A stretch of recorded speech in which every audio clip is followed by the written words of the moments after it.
রাসূলের জন্য দিতে পারতাম তাহলে আমরা দুনিয়াতে যতদিন থাকতাম ইজ্জতের সঙ্গে থাকতাম, দুনিয়া জমিন থেকে চলে যাবার পরে ইজ্জতটা পেতাম এবং পরকালের জমিনে কবর থেকে শুরু করে প্রতিটা মানুষে আল্লাহর রহমত আমাদেরকে ঘিরে ঘিরে দয়ার রহমতের জান্নাতে হাজির করিয়ে দিত।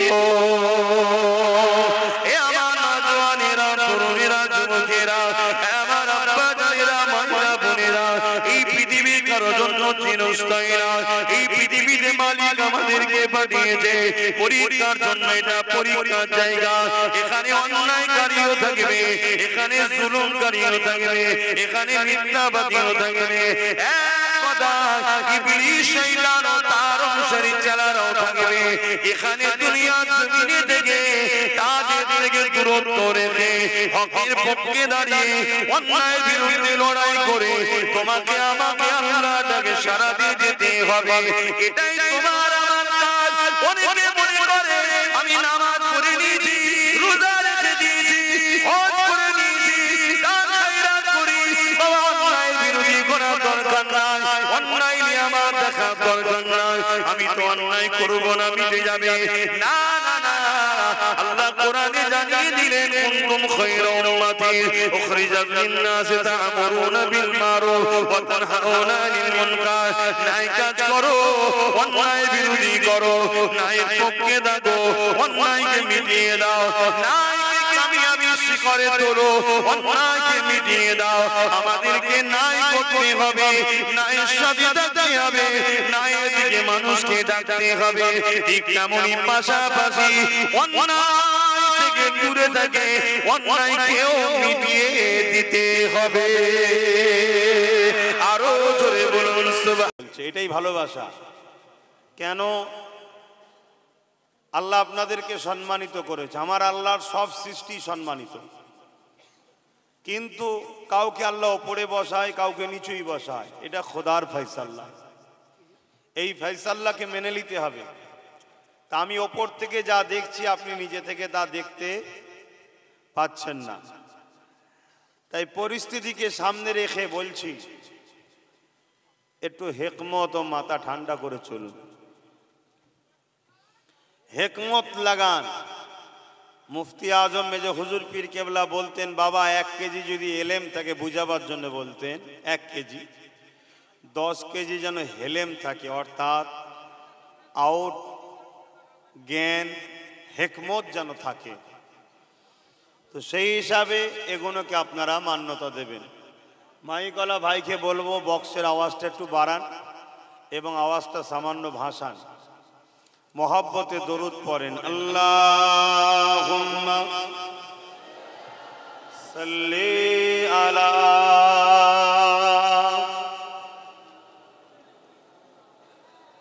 ওয়ালা আলি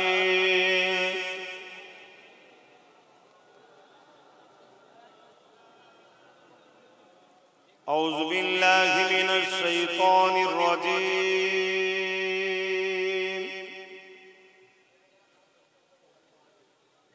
বিসমিল্লাহির রহমানির রহিম।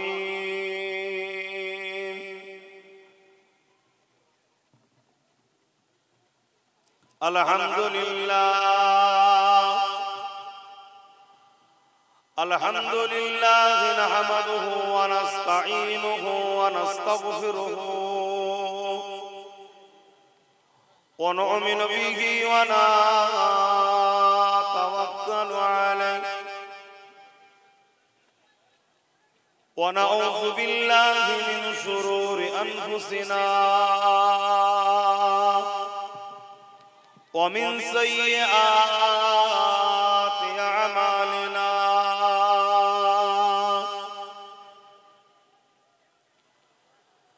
من يهدي الله فلا مضل له ومن يضلله فلا هادي له ونشهد أن لا إله إلا الله وحده لا شريك له ونشهد أن سيدنا وحبيبنا ومولانا محمدا عبده ورسوله.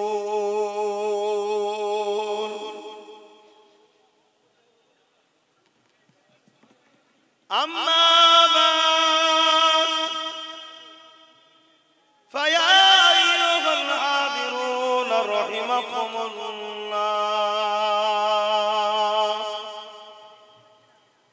قال الله تعالى في كلام المزيد والفرقان الحميد: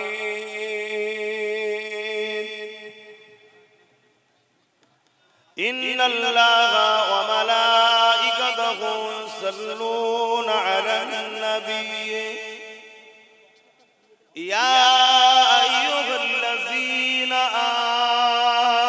آمنوا صلوا عليه وسلموا تسليما. اللهم صل على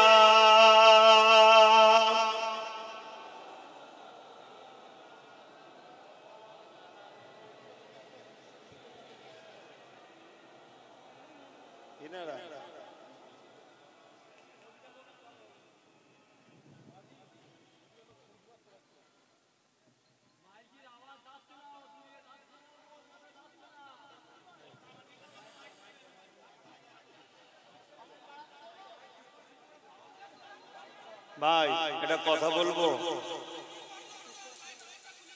আপনারা এই মোবাইল গুলো বন্ধ করুন, নিজেদের ক্ষতি নিজেরা কেন করছেন? এটা ধর্মসভা তো, মোবাইল গুলো বন্ধ করে, কারো হাতে যেন ফোন না দেখা যায়, একে অপরকে দেখলেও বারণ করবে, নিজেদের ক্ষতি করছেন। मोहब्बते अल्लाहुम्मा सल्ली अला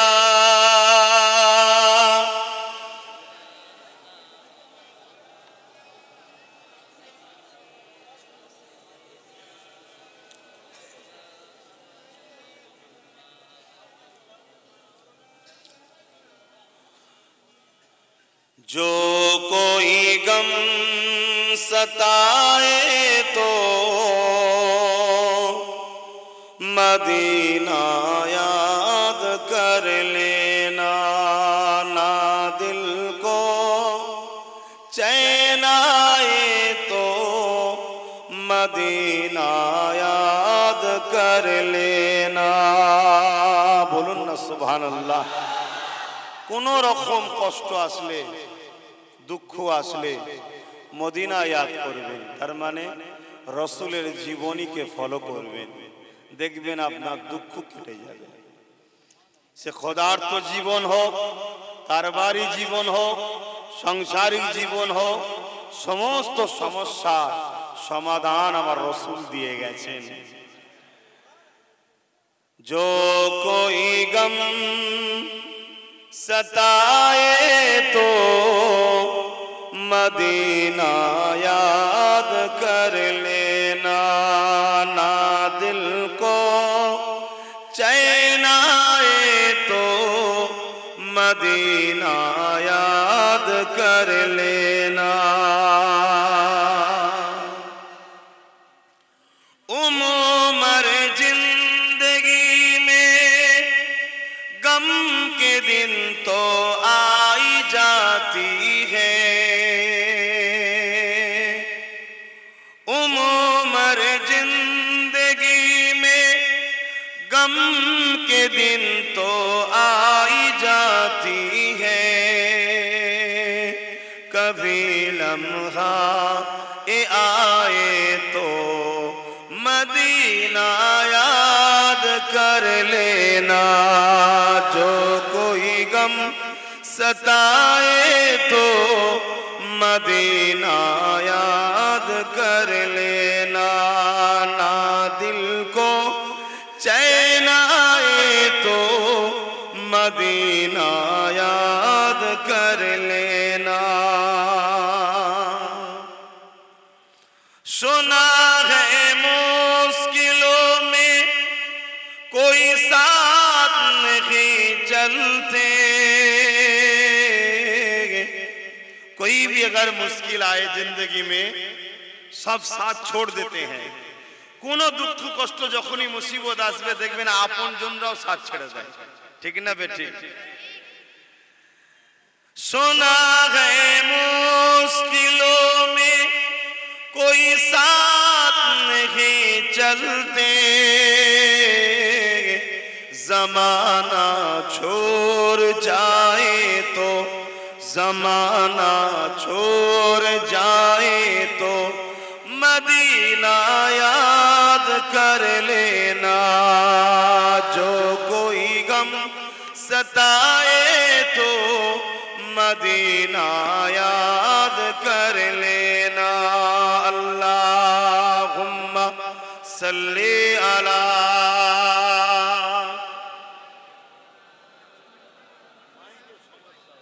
आवाज खेलছে পাচ্ছেন হয়তো ভাই।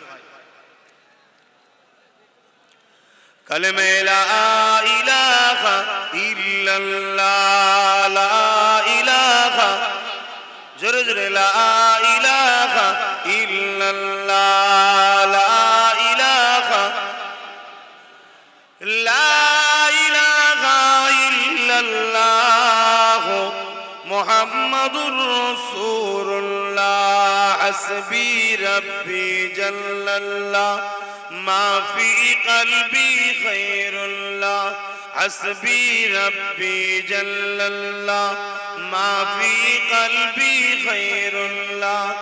नूर मुहम्मद सल्लल्लाह हक़ ला इलाहा इल्लल्लाह, ला इलाहा, ला इलाहा इल्लल्लाह मुहम्मदुर रसूलुल्लाह। अल्लाहुम्मा सल्ली अला।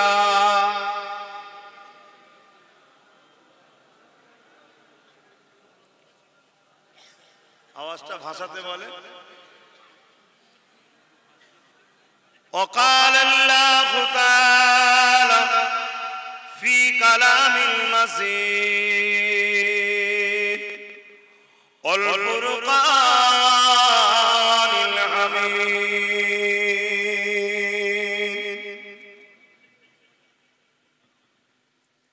وما خلقت الجن والإنس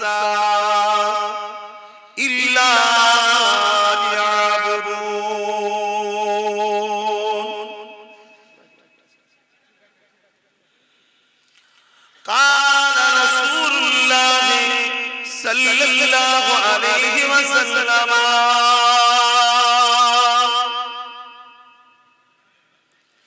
من أحب لله وأبغض لله وعاتى لله ومنع لله فقد استكمل الإيمان. আমার আব্বা জানেরা, পর্দা নিশিনা আমার আম্মা জানেরা, বোনেরা, নওজোয়ান তরুণেরা, যুবকেরা, ছোট ছোট বাচ্চারা, উলামা হযরত, হাফিজে কোরআন, নামাজি, মুত্তাকি, পরহেজগার গণেরা, এক কথায় আমার নবী পাকের উম্মত উম্মতি গণেরা, আজ আপনাদের আখারপুর আল আমিন মাদ্রাসা ও এতিমখানার বাৎসরিক যে জলসা ও ইসলাম ধর্মের ধর্মসভা, সেই ধর্মে সবাই আল্লাহ আমাদেরকে নিয়ে এসেছেন, এতে আমরা খুশি না বেজার? এটা কিন্তু আমরা আসিনি, আল্লাহ আমাদেরকে নিয়ে এসেছেন। এতে কি প্রমাণ হয় যে আল্লাহ আমাদেরকে এখনো ভালোবাসেন? জোরে বলুন সুবহানাল্লাহ। আমাদের চরণে ভুল আছে, আমাদের লেবাসে ভুল আছে, আমাদের সকলের মধ্যে ভুল আছে, সূরাতে ভুল আছে, উঠা বসাতে ভুল আছে, কথাবার্তায় ভুল আছে, আমরা পাপী বেঈমান নয়। আমাদের কোনো কাজ বা আমাদের পূর্বপুরুষদের কোনো কারণে যাই হোক আল্লাহ আমাদেরকে এখনো ভালোবাসেন, তাই শুকরিয়া আদায় করে বলি আলহামদুলিল্লাহ। আরো একবার শুকরিয়া আদায় করব যে রাসূল না হলে কোনো কিছুই আল্লাহ বানাতেন না।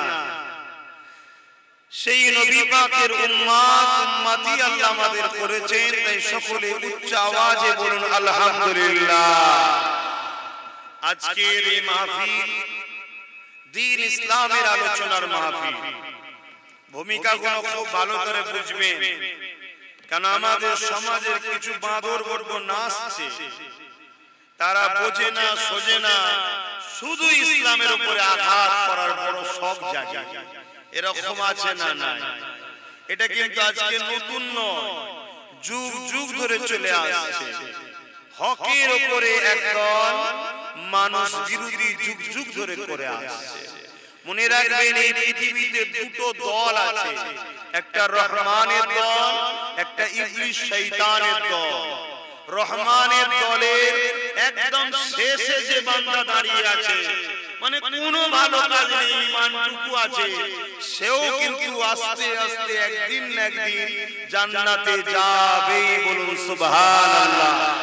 আর ইবলিসের দলে প্রথম থেকে শেষ পর্যন্ত যত বেটা আছে সবাই জাহান্নামে যাবে। আল্লাহর কাছে শুকরিয়া আদায় করুন, আমরা জন্মগতভাবে রহমানের দলের ঘরে জন্ম নিয়েছি, জোরে বলুন সুবহানাল্লাহ। কেন আমাদের বাপ, আমাদের দাদু, আমাদের নানা, আমাদের নানি গুনাহগার ঠিকই, কিন্তু রাসূলের দুশমন ছিল না, আল্লাহর দুশমন ছিল না, দ্বীনের গাদ্দার ছিল না। কিন্তু আজ পৃথিবী জুড়ে আবার শয়তানের দলের চেলারা রহমানের দলের অনুসারীদের উপরে বড় ভাবে চতুর্দিক দিয়ে হামলা করছে। তার একটা উদাহরণ হলো মাদ্রাসাগুলোকে টার্গেট করেছে, মসজিদগুলোকে টার্গেট করেছে। এখন আমি কথা বলবো, আপনারা আবার মুখে বক্সের পাশ থেকে রেকর্ডিং করবেন, কালকে কেটে ছেড়ে দেবেন, সমাজে ফিতনা তৈরি হবে। আপনাদের এই এলাকার কোন একটা জায়গায়, ভাই খেয়াল করুন, কোন একটা জায়গায় দুজন উলামা মাইক কাড়াকাড়ি করছিল মেম্বারে, জানেন তো নাকি? দেখেছেন? দেখেছেন? আচ্ছা, আপনারা কি ওই মাহফিলে ছিলেন না সোশ্যাল মিডিয়ায় দেখেছেন? সোশ্যাল মিডিয়া, আমি জানি এই কাজটা উলামাদের জন্য ঠিক হয়নি, তারপরও রক্তে গোষ্ঠী তৈরি তো নাকি আমরা? হাজার রাত জায়গা, হাজার জায়গায় যাওয়া, হাজার কোয়ালিটির মানুষ, কোন জায়গায় খেতেও দেয়নি বাবা। খুব মনে হয় মৌলভী সাহেবরা ভালো আরামে আছে, না না, শুধু আল্লাহ কাঁধে দায়িত্ব দিয়েছে, না করলে মারবে। কথা শুনছেন? শোনেন ভাই, লোক হচ্ছে না বলে একটু খুলে খালি ঠিক করছে, আপনারা আপনাদের শুনেলেন, টাইম করো, ইন্তজার করে না। 4:30 আবার আসরের নামাজ আছে। এই যে মাইক কাড়াকাড়ি হচ্ছে, এটা মোটেই কাম্য নয়, উলামা হযরতদের জন্য এটা উচিত নয়। তারপরেও বলবো, রক্তে গোশতে তৈরি ধরুন হয়ে গেছে, আলেম মানুষদের মধ্যে ধরুন ঘটে গেছে, কিন্তু এরপরও এই ঘটনাটাকে নিয়ে সোশ্যাল মিডিয়ায় ঢেলেছিল, দিয়েছিল কারা? মুসলিম বলুন, আমাদেরই কোনো ভাইরা। কেন? এটা দিলে একটু টিআরপি বাড়বে, জনগণ একটু দেখবে, আমার দুটো পয়সা বাড়বে, পেটের খিদের জ্বালা মিটবে। এত পেটে জ্বালা ধরছে যে কোনটা করলে দিনের ক্ষতি হয়, কোনটা করলে দিনের লাভ হয়, এটা ভাববেন না। এজন্য বলি, ধর্ম সভা নয়, তোমরা ভিডিও করো না। কেন? তোমাদের সেই জ্ঞান বিবেক বুদ্ধিটা সবার না হলো, কিছু কিছু হেরাস হয়েছে, যেটা ছাড়লে সমাজে একটা মেসেজ খারাপ যাবে।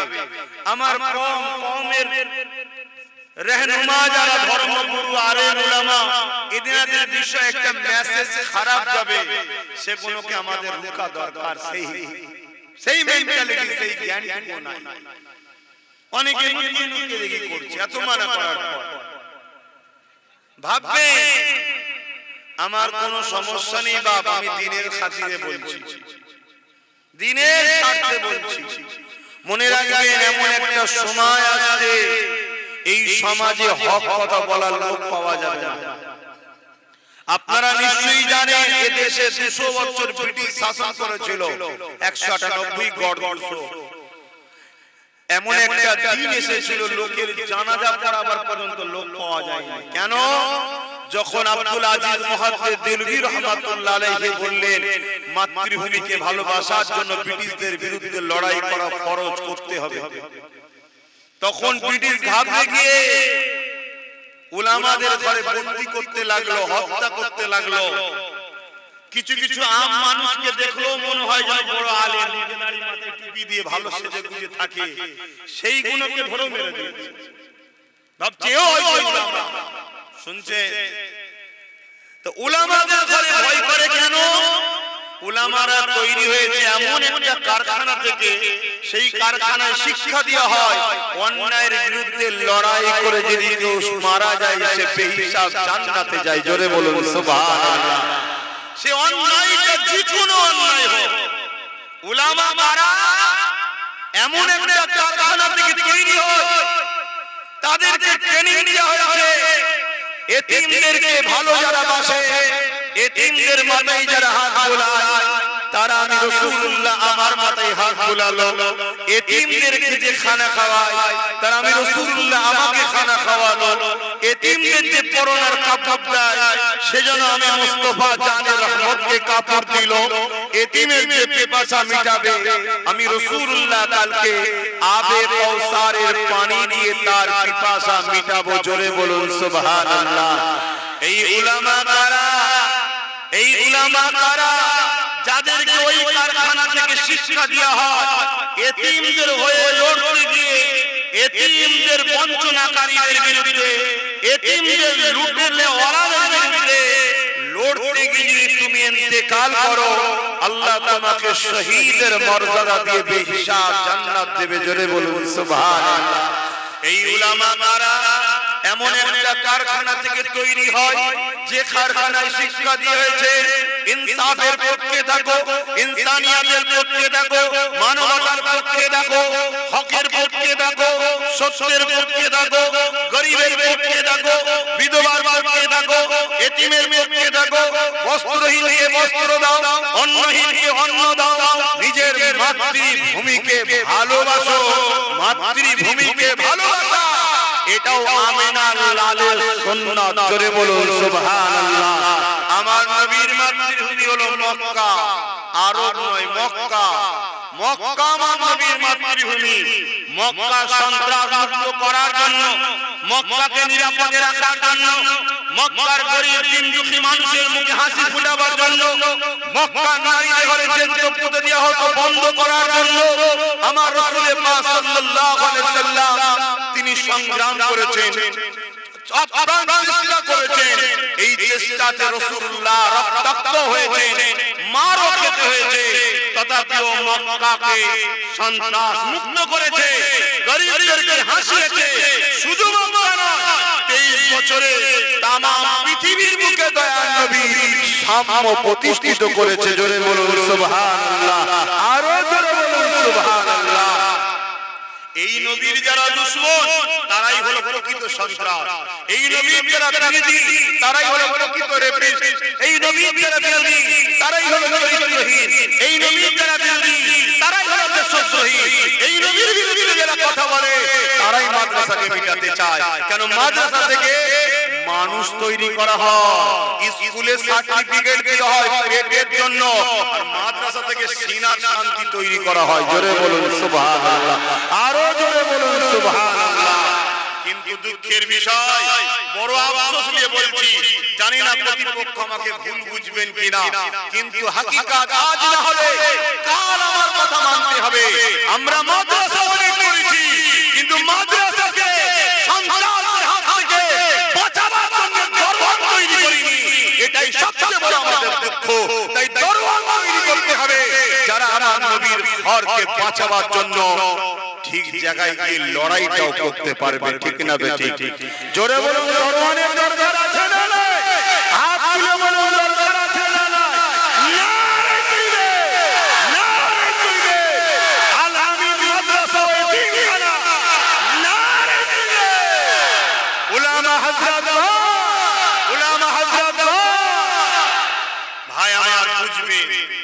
বড় দুঃখ ব্যথা নিয়ে বলছি, আমার রাসূলকে গালি দেবে তাদের কিছু হবে না, আর আমি রাসূলুল্লাহ চরিত্র কত ফুলে কত সুন্দর কত উত্তম এইটা নিয়ে আলোচনা করব, আমাকে ট্যাগ করা হবে। আমি তার বিরুদ্ধেও বলবো না, শুধু বলবো আমার রাসূল কত সুন্দর, আর এই সুন্দরকে যে অপবাদ দেয় সে মানবরূপী পশু ছাড়া কিছু নয়, আমাকে ট্যাগ করা হবে। শুনছেন? কিন্তু আমরা জন্ম নিয়েছি বাঁচার জন্য নয়, আমরা জন্ম নিয়েছি দুনিয়ায় জান্নাত খরিদ করার জন্য।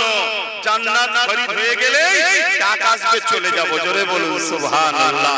জান্নাত খরিদ করা যায়, কারো মাথায় যেতে পারে, হ্যাঁ খরিদ করা যায়, জান্নাত খরিদ করা যায়। আমার রাসূল এই মাসে মিরাজ থেকে এসেছিলেন, আমার আল্লাহ বলেছিলেন হাবিব আপনি ওদেরকে যান, আমার জান্নাত দেখুন, দেখে ওদেরকে বলুন ওরা যদি আমার জান্নাত পেতে চায় এর বিনিময়ে জান আর মালটা যেন দেয়, জান মালের বিনিময়ে জান্নাত পাওয়া যায়। জোরে বলুন সুবহানাল্লাহ। আরো জোরে বলা যাবে না সুবহানাল্লাহ? আলহামদুলিল্লাহ। মনে রাখবেন এই সুবহানাল্লাহ কে ফাঁকি দিচ্ছে জানি না, কিন্তু যে পড়বে তার নামে আল্লাহ জান্নাতে একটা গাছ রোপণ করে দেবে। জোরে বলুন সুবহানাল্লাহ। আওয়াজকে বুলন্দি রাখুন, আওয়াজ বুলন্দি রাখুন। আল্লাহ নবী বলেছেন একটা সময় আসবে, একটা সময় আসবে চতুষ্পদ জন্তুগুলো যেমন ক্ষুধার্ত প্লেটের উপরে ঝাঁপিয়ে পড়ে। খুব ভালো করে শোনেন, আপনাদের আরো শোনা দরকার, কেন আপনাদের উপরে টার্গেট আরো বেশি। খারাপ নিলে কিছু করার নেই, হাকিকতটা বলে যাচ্ছে, সতর্ক করে যাচ্ছে, আপনাদের উপরে টার্গেট আরো বেশি। কেন? আপনাদের সরিয়ে কাউকে বসাবার চেষ্টা চলছে, এজন্য ক্ষতি করছি না, খারাপ লাগছে না। আমার কি ইন্টারেস্ট আছে ভাই?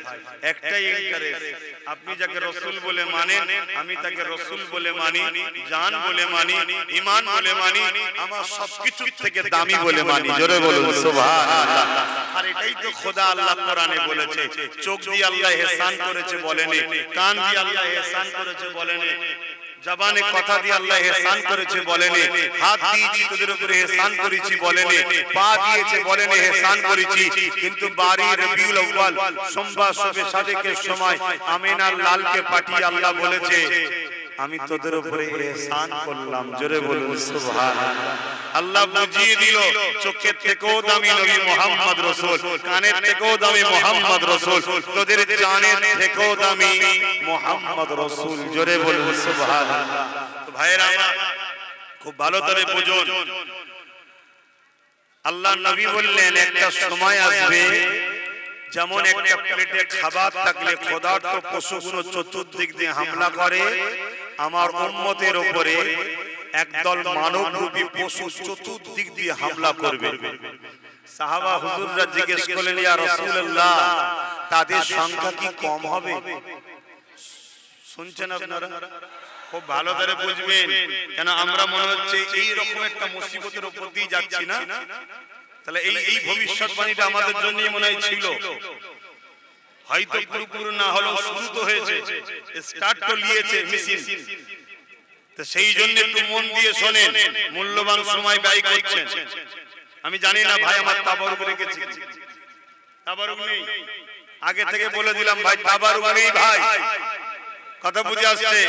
এরপরও যদি মূল্যবান সময় দেন তা একটু শুনুন। তাহলে ক্ষুধার্ত পশুগুলো খাবার থালের উপরে যেভাবে ঝাঁপিয়ে পড়বে, একদল মানবরূপী পশু জালিম আমার নবী বলছেন আমার উম্মতের উপরে ঝাঁপিয়ে পড়বে। সাহাবারা জিজ্ঞেস করলেন কি হুজুর আমার ভাইদের কি সংখ্যা কম হবে? আল্লাহ নবী বললেন না, সংখ্যা তাদের অনেক হবে। নবী যখন অনেক বলেছে আমাদের সংখ্যা অনেক না অনেক নয়? বলুন বলুন বলুন। আজকে দেখুন এত সংখ্যা, ঠিক না? কিন্তু বুকে হাত দিয়ে বলুন সবার মাথায় টুপি আর সবার মুখে যদি দাড়ি থাকতো তাহলে এক চান্সে বুঝতে সুবিধা হতো না? হতো না? এটা নাই নবীর মেম্বার মাহফিল বলে নাই ধরা যাচ্ছে সব কটা আমাদের, কিন্তু বাজারে যখন এই কটা থাকবে ধরা যাবে না। একজন কি প্লিজিং করছে বা মবলিং করছে, আমরা বাকি সবাই বুঝতে পারছি না যেখানে কজন আমার আছে। কিন্তু 500 জনের মধ্যে 400 জন আমরা আছি। যদি 400 জনের মাথায় টুপি আর মুখে দাড়িটা থাকতো, যে আমার মাবলিকটি করতে আসছে সেও ভাবতো 100 বার, আর আমারও কথা মাথায় ঢুকছে না, ঢোকে না। আর এইভাবে যে আপনাদেরকে বুঝাবো, আমি আমার সন্তানকে বুঝাবো, আমি আমার ভাইকে বুঝাবো, আমার স্বামী স্ত্রী কি বলে পরিবারকে বুঝাবো, আমার মা বাবাকে বুঝাবো, এতেও জালিমদের বুকে ব্যথা হবে। শুনছেন না শোনেন না? কেন জালিমরা জানে এ জাত যদি জাগে সমস্ত অন্যায়কে ঘুমোতে হবে। এ জাত যদি জাগে সব চরিত্রহীনকে গর্তই ঢুকতে হবে। এ জাত যদি নিজের রাসূলের সুন্নতের উপরে দাঁড়িয়ে যায়, সমস্ত অত্যাচারী বদমাইশ চোর লম্পটকে তাকে গুহার মধ্যে ঢুকিয়ে যেমন জান বাঁচাবার জন্য তাড়া খেয়ে ইঁদুর নিজের গর্তই ঢুকে যায়, ওই রকম ঢুকে বসে থাকতে হবে। শুনছেন তো শোনেন না? তাই যদি এ জাতকে কেউ তার আওকাতটা বুঝায়, এ জাতকে কেউ যদি তার জায়গাটা বুঝায় যে তোমরা কেন এসেছো, তখনই কিন্তু জালিমদের বড় ভয় হয়। শুনছেন?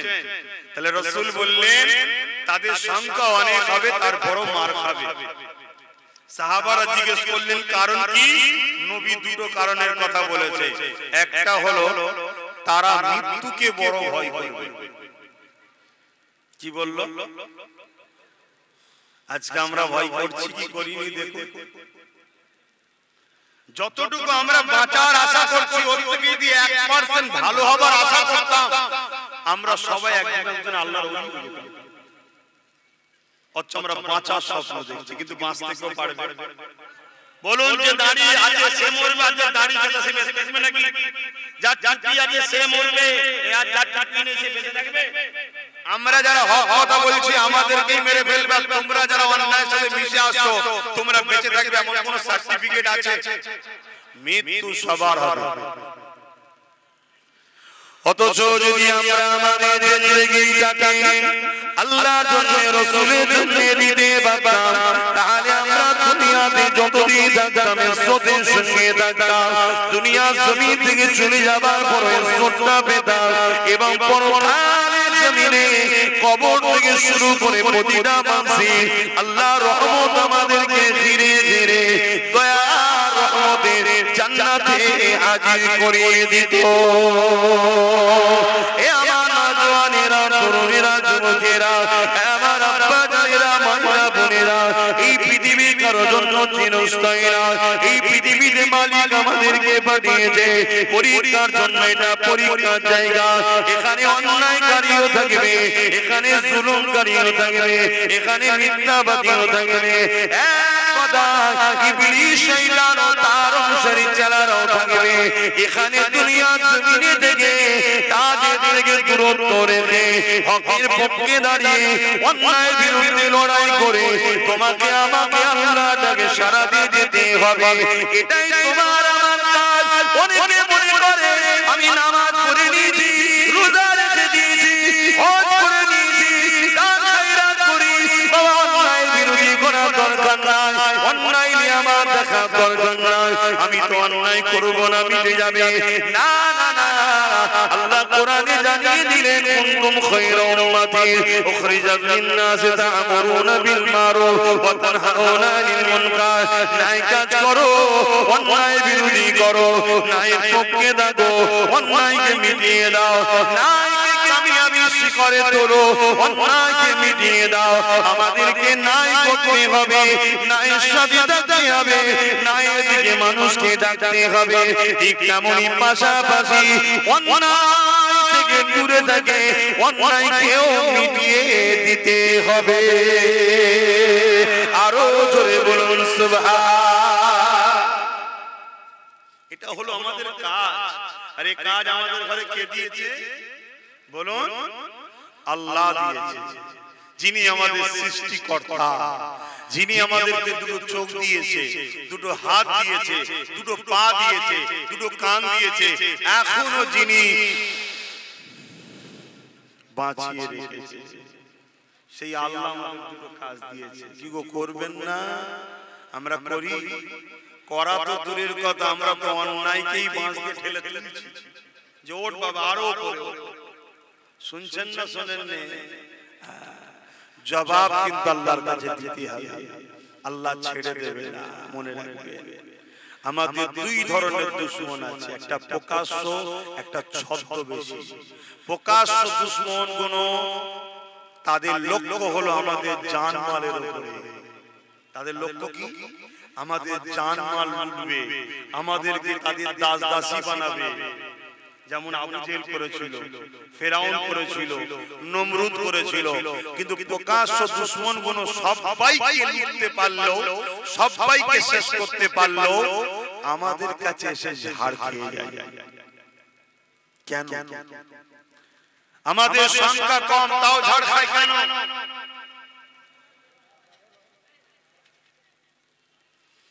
আমাদের কোনো তক নেই, পদ নেই, গদি নাই, তারপরও ঝাড় খায় কেন? ভেবে দেখেছেন? আপনারা ভাবেন না, কিন্তু যারা মিটাতে চাইছে আমাদেরকে, তারা রোজ রিসার্চ করছে। বড় বড় সাহেবকে দিয়ে, বড় বড় পীর সাহেব, বড় বড় মুফতি সাহেব, বড় বড় মাওলানা সাহেবকে দিয়ে রিসার্চ করাচ্ছে, দেখো কোন অ্যাঙ্গেলে জাতকে শেষ করা যায়। তারা রিসার্চ করছে।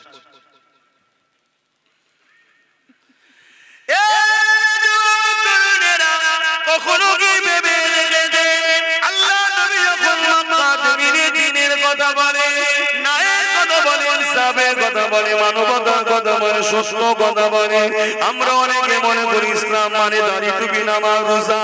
না না না না, এটাও ইসলামের মধ্যে ঠিকই কথা, কিন্তু মনে রাখবেন এটা অনেক পরের পাঠ। ইসলাম মানে কি সেটাই তো বুঝতে পারলাম না। এই যুবকেরা, তরুণেরা, বাপেরা, আল্লাহ নবী নবী দয়া নবী 570 খ্রিস্টাব্দে দুনিয়ায় তাশরীফ এনেছে। 40 বছরের নবুয়তের এলান ঘোষণা শুরু করে দিয়েছে। তাহলে 570 থেকে 40 হলে কত বছর হয়? 610। আর নবী আমার মেরাজে গিয়েছিলেন 621-এ। 621-এ মেরাজ থেকে নবী আমার নামাজ এনেছে, রোজা এনেছে।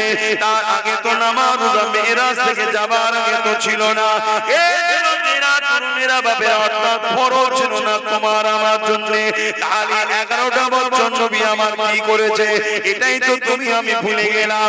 এই 11টা বছর পৃথিবীর জমিনে যত অত্যাচারী শাসক ছিল, আল্লাহ নবী তাদের বিরুদ্ধে সংগ্রাম করেছে। যত অত্যাচারী জালিম মানুষ ছিল, আল্লাহ নবী তাদের বিরুদ্ধে লড়াই করেছে। এই পৃথিবীর বাপ কোন নারীগুলোকে জেন্দ্র পুঁতে দিত, আল্লাহ নবী সেই বাপগুলোকে পরিবর্তনের কাজ করেছে। এই পৃথিবীর জমিনে ধনীরা গরিব ছেলেদের কোমরে দড়ি বেঁধে বাজারে বিক্রি করে দিত, আল্লাহ নবী তাদের বিরুদ্ধে সংগ্রাম করে বন্ধ করেছে। এই পৃথিবীকে মুক্ত করেছে, এই পৃথিবীকে অত্যাচারীদের হাত থেকে মুক্ত করেছে, এই পৃথিবীর জমিনে ন্যায় প্রতিষ্ঠিত করেছে, এই পৃথিবীর গরিবদের ঘরে হাসিয়েছে, এই পৃথিবীর নারী হত্যা বন্ধ করেছে, এই পৃথিবীর জমিনের জঙ্গলগুলোকে পরিষ্কার করে করে আমার নবী 11টা বছর ধরে এই পৃথিবীর জমিনকে শান্তি প্রতিষ্ঠিত করেছে। ইনসাফ ন্যায় সত্য প্রতিষ্ঠিত করে দেওয়ার পর আমার আল্লাহ নবী পাককে ডাক দিলে, এই মাসে নবী পাক মেরাজে গেলে, নবী পাককে আল্লাহ পাক বললেন, হাবিব এই পরিষ্কার জমিনের উপরে এবারে আপনি নামাজ রোজা এটা ওটা আর চাষ করো। আরো জোরে বলুন সুবহান।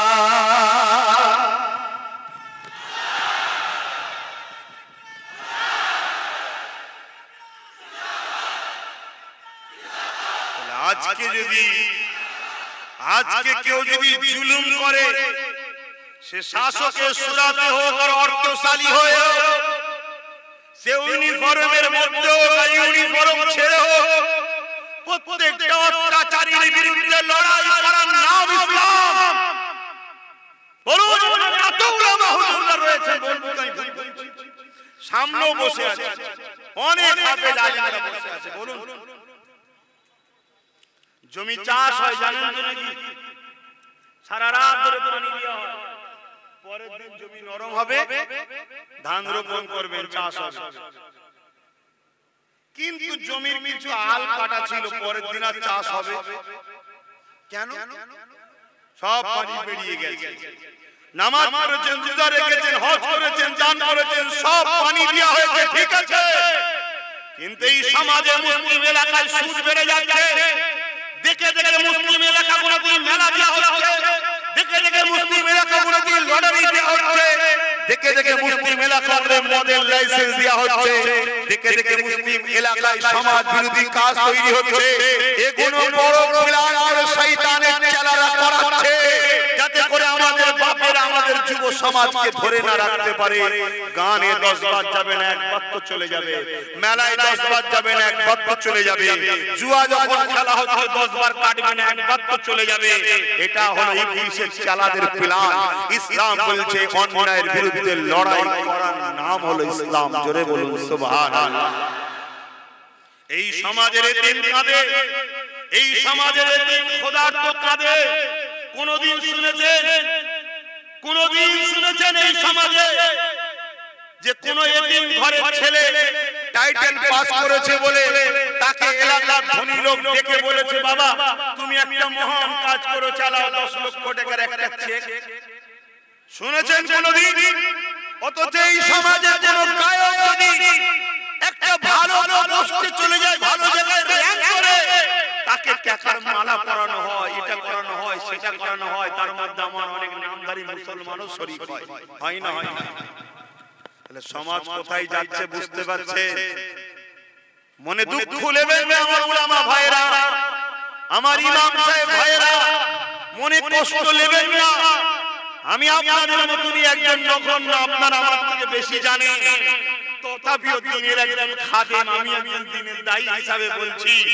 আজকে চেয়ে দেখুন তো, সমাজে সবথেকে অপদার্থ যদি কেউ থাকে, যার সম্মান নেই সমাজে, যার সমাজে কথার গুরুত্ব নেই, সমাজ যাকে অবহেলা করে বেড়ায়, সমাজ যাকে একেবারে খোঁজ খবর রাখে না, সেটা কারা? আজকের দিনে খেয়াল করে দেখুন তো, আলেম সমাজ, ইমাম সাহেব সমাজ। ভুল বলছি? না হয় 2.5-3-5 হাজার টাকা কখনো মাইনে হয়, কেন এত কম মাইনে? কেন সমাজ গুরুত্ব দিচ্ছে না? একবার খেয়াল করুন, উত্তর পাবেন। আমার মনে হয় আমরাও আমাদের দায়িত্ব ঠিকভাবে পালন না করে মুখ চেপে চেপে কথা বলছি আমরা, ঠিক না? আর এই মুখ চেপে চেপে কথা বলার জন্য 2-4 জন যখন হক কথা বলবে, ওই 2-4 জনকে টার্গেট করা হবে। আর 1 লক্ষ উলামা যদি হক কথা বলে, কতজনকে টার্গেট করবি তোরা? কথা কিছু বুঝতে পারছেন? তো সবার উচিত হক কথা বলা। আমি কাউকে জ্ঞান দিচ্ছি না, কারণ আলেমদেরকে আমি জ্ঞান কি করে দেবো? তারা আমার থেকে বেশি জানে। কিন্তু ধরিয়ে দিচ্ছি, আসুন হক কথা বলবো। জীবনের একটাই করুন, যতদিন বাঁচবো রাসূলুল্লাহর জন্য বাঁচবো, যতদিন হাসবো রাসূলুল্লাহর জন্য হাসবো, যেটাই করব রাসূলুল্লাহর জন্য করব। জানবেন যেটা রাসূলের জন্য করা হয় ওটা আল্লাহর জন্যই করা হয়। জোরে বলুন সুবহানাল্লাহ। কেন আমাদের কাজ হলো রাসূল পর্যন্ত যাওয়া, রাসূলুল্লাহর কাজ হলো আমাদেরকে আল্লাহর সঙ্গে জুড়ে দেওয়া। জোরে বলুন সুবহানাল্লাহ। কেন আমার নবীকে আল্লাহ পাঠিয়ে হাবিব জান, আমার দাস দাসী গুলো আমায় ভুলে গেছে, আমার সঙ্গে তাদের সম্পর্ক জুড়ে দেন, তাদের সঙ্গে পরিচয় করিয়ে দেন। তাহলে আমার নবীকে আল্লাহ দায়িত্ব দিয়েছে, আমাদের কাজ এই গুনাহগার উম্মত উম্মতি গুলোকে রাসূলুল্লাহর কদমে নিয়ে যাওয়া। রাসূলুল্লাহকে আল্লাহ কাজ দিয়েছে, যারাই আপনার কদমে আসবে তাদেরকে ফারুক আজম বানান, সিদ্দিক আকবর বানান, বা আল্লাহর ওলি বানান। জোরে বলুন সুবহানাল্লাহ। অর্থাৎ আমার সঙ্গে জুড়ে দেন। জানেন আমার কথা সবাই বুঝতে পারছেন? এখনো সময় আছে, আমার কম বোঝো, এখনো সময় আছে। পৃথিবী যেদিকে তাকাবে আমরা লাঞ্ছিত, পৃথিবী যেদিকে তাকাবে আমরা বঞ্চিত, পৃথিবী যেদিকে তাকাবে আমাদের উপরে অত্যাচার হয়। আমার রাসূলুল্লাহকে আঘাত দিলে, তার বিরুদ্ধে কোনো কথা বললে আমরা হয়ে যাই সন্ত্রাস। সে আমার রাসূলুল্লাহর বিরুদ্ধে বলবো, সে আতঙ্কবাদী সন্ত্রাস হয় না। কে আমার কোরআনকে পোড়াবার চেষ্টা করলে, আমি তার হাত থেকে কোরআনটা কেড়ে নিলে আমরা হয়ে যাই সমাজ বিরোধী, আমরাই হয়ে যাই দেশদ্রোহী।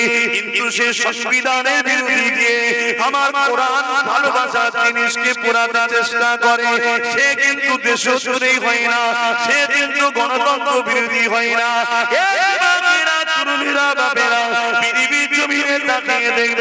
নববছরের বাচ্চাকে যদি কেউ ফাঁসি দেয়, তারা হয় কিন্তু সমাজের বুকে সামাজিকতা, তারা হয় সমাজের মধ্যে ভদ্রলোক। আর আমরা যদি বলি নববছরের বাচ্চাকে ফাঁসি দেওয়া হলো, রাষ্ট্রসংঘকে ঘুমাতে লেগেছে নাকি, এই ঘুমানো শব্দ ওদের বড় ব্যথা হয়ে যায়। কিন্তু নববছরের বাচ্চাকে প্যালেস্টাইনের বুকেতে ফাঁসি দেওয়া হচ্ছে, এই মানবতা কোথায় ধ্বংস হয়ে যাচ্ছে। এর বেলায় তারা হয় কিন্তু বড় নায়ক, তারা হয় হিরো। আর আমরা যখন বলবো এটা অন্যায় হচ্ছে, তখন দুনিয়ার বিবি আমাদের পিছনে লেগে গিয়ে বলবে এরা কোন দেশদ্রোহী সন্ত্রাস। তোমরা ঘুমিয়ে রয়েছে, তোমাদের পিছনে সমাজে এমন ভাবে প্রোপাগান্ডা তৈরি করা হচ্ছে, যেমন সাপ দেখলে তোমরা আমরা কি করি বলো। সাপ দেখলে তুমি যদি ঘরের মধ্যে একটা সাপ দেখাও কি করবে বলো বলো। ছেড়ে দাও না, বলবে তো সবাই মিলে প্ল্যান মারতে হবে, ঠিক না? তোমার আমার পিছনে লাখো কোটি তৈরি করা হয়ে গেছে, তোমাকে আমাকে সাপের থেকেও ঘৃণা করে ভয় করে ট্রেনিং দেওয়া হয়েছে গুরুকে মারা মানে পুণ্যের কাজ। তারা প্রকাশ্য বলছে সমস্যা নাই। দেখো আমার ঘরের ছেলে, দেখো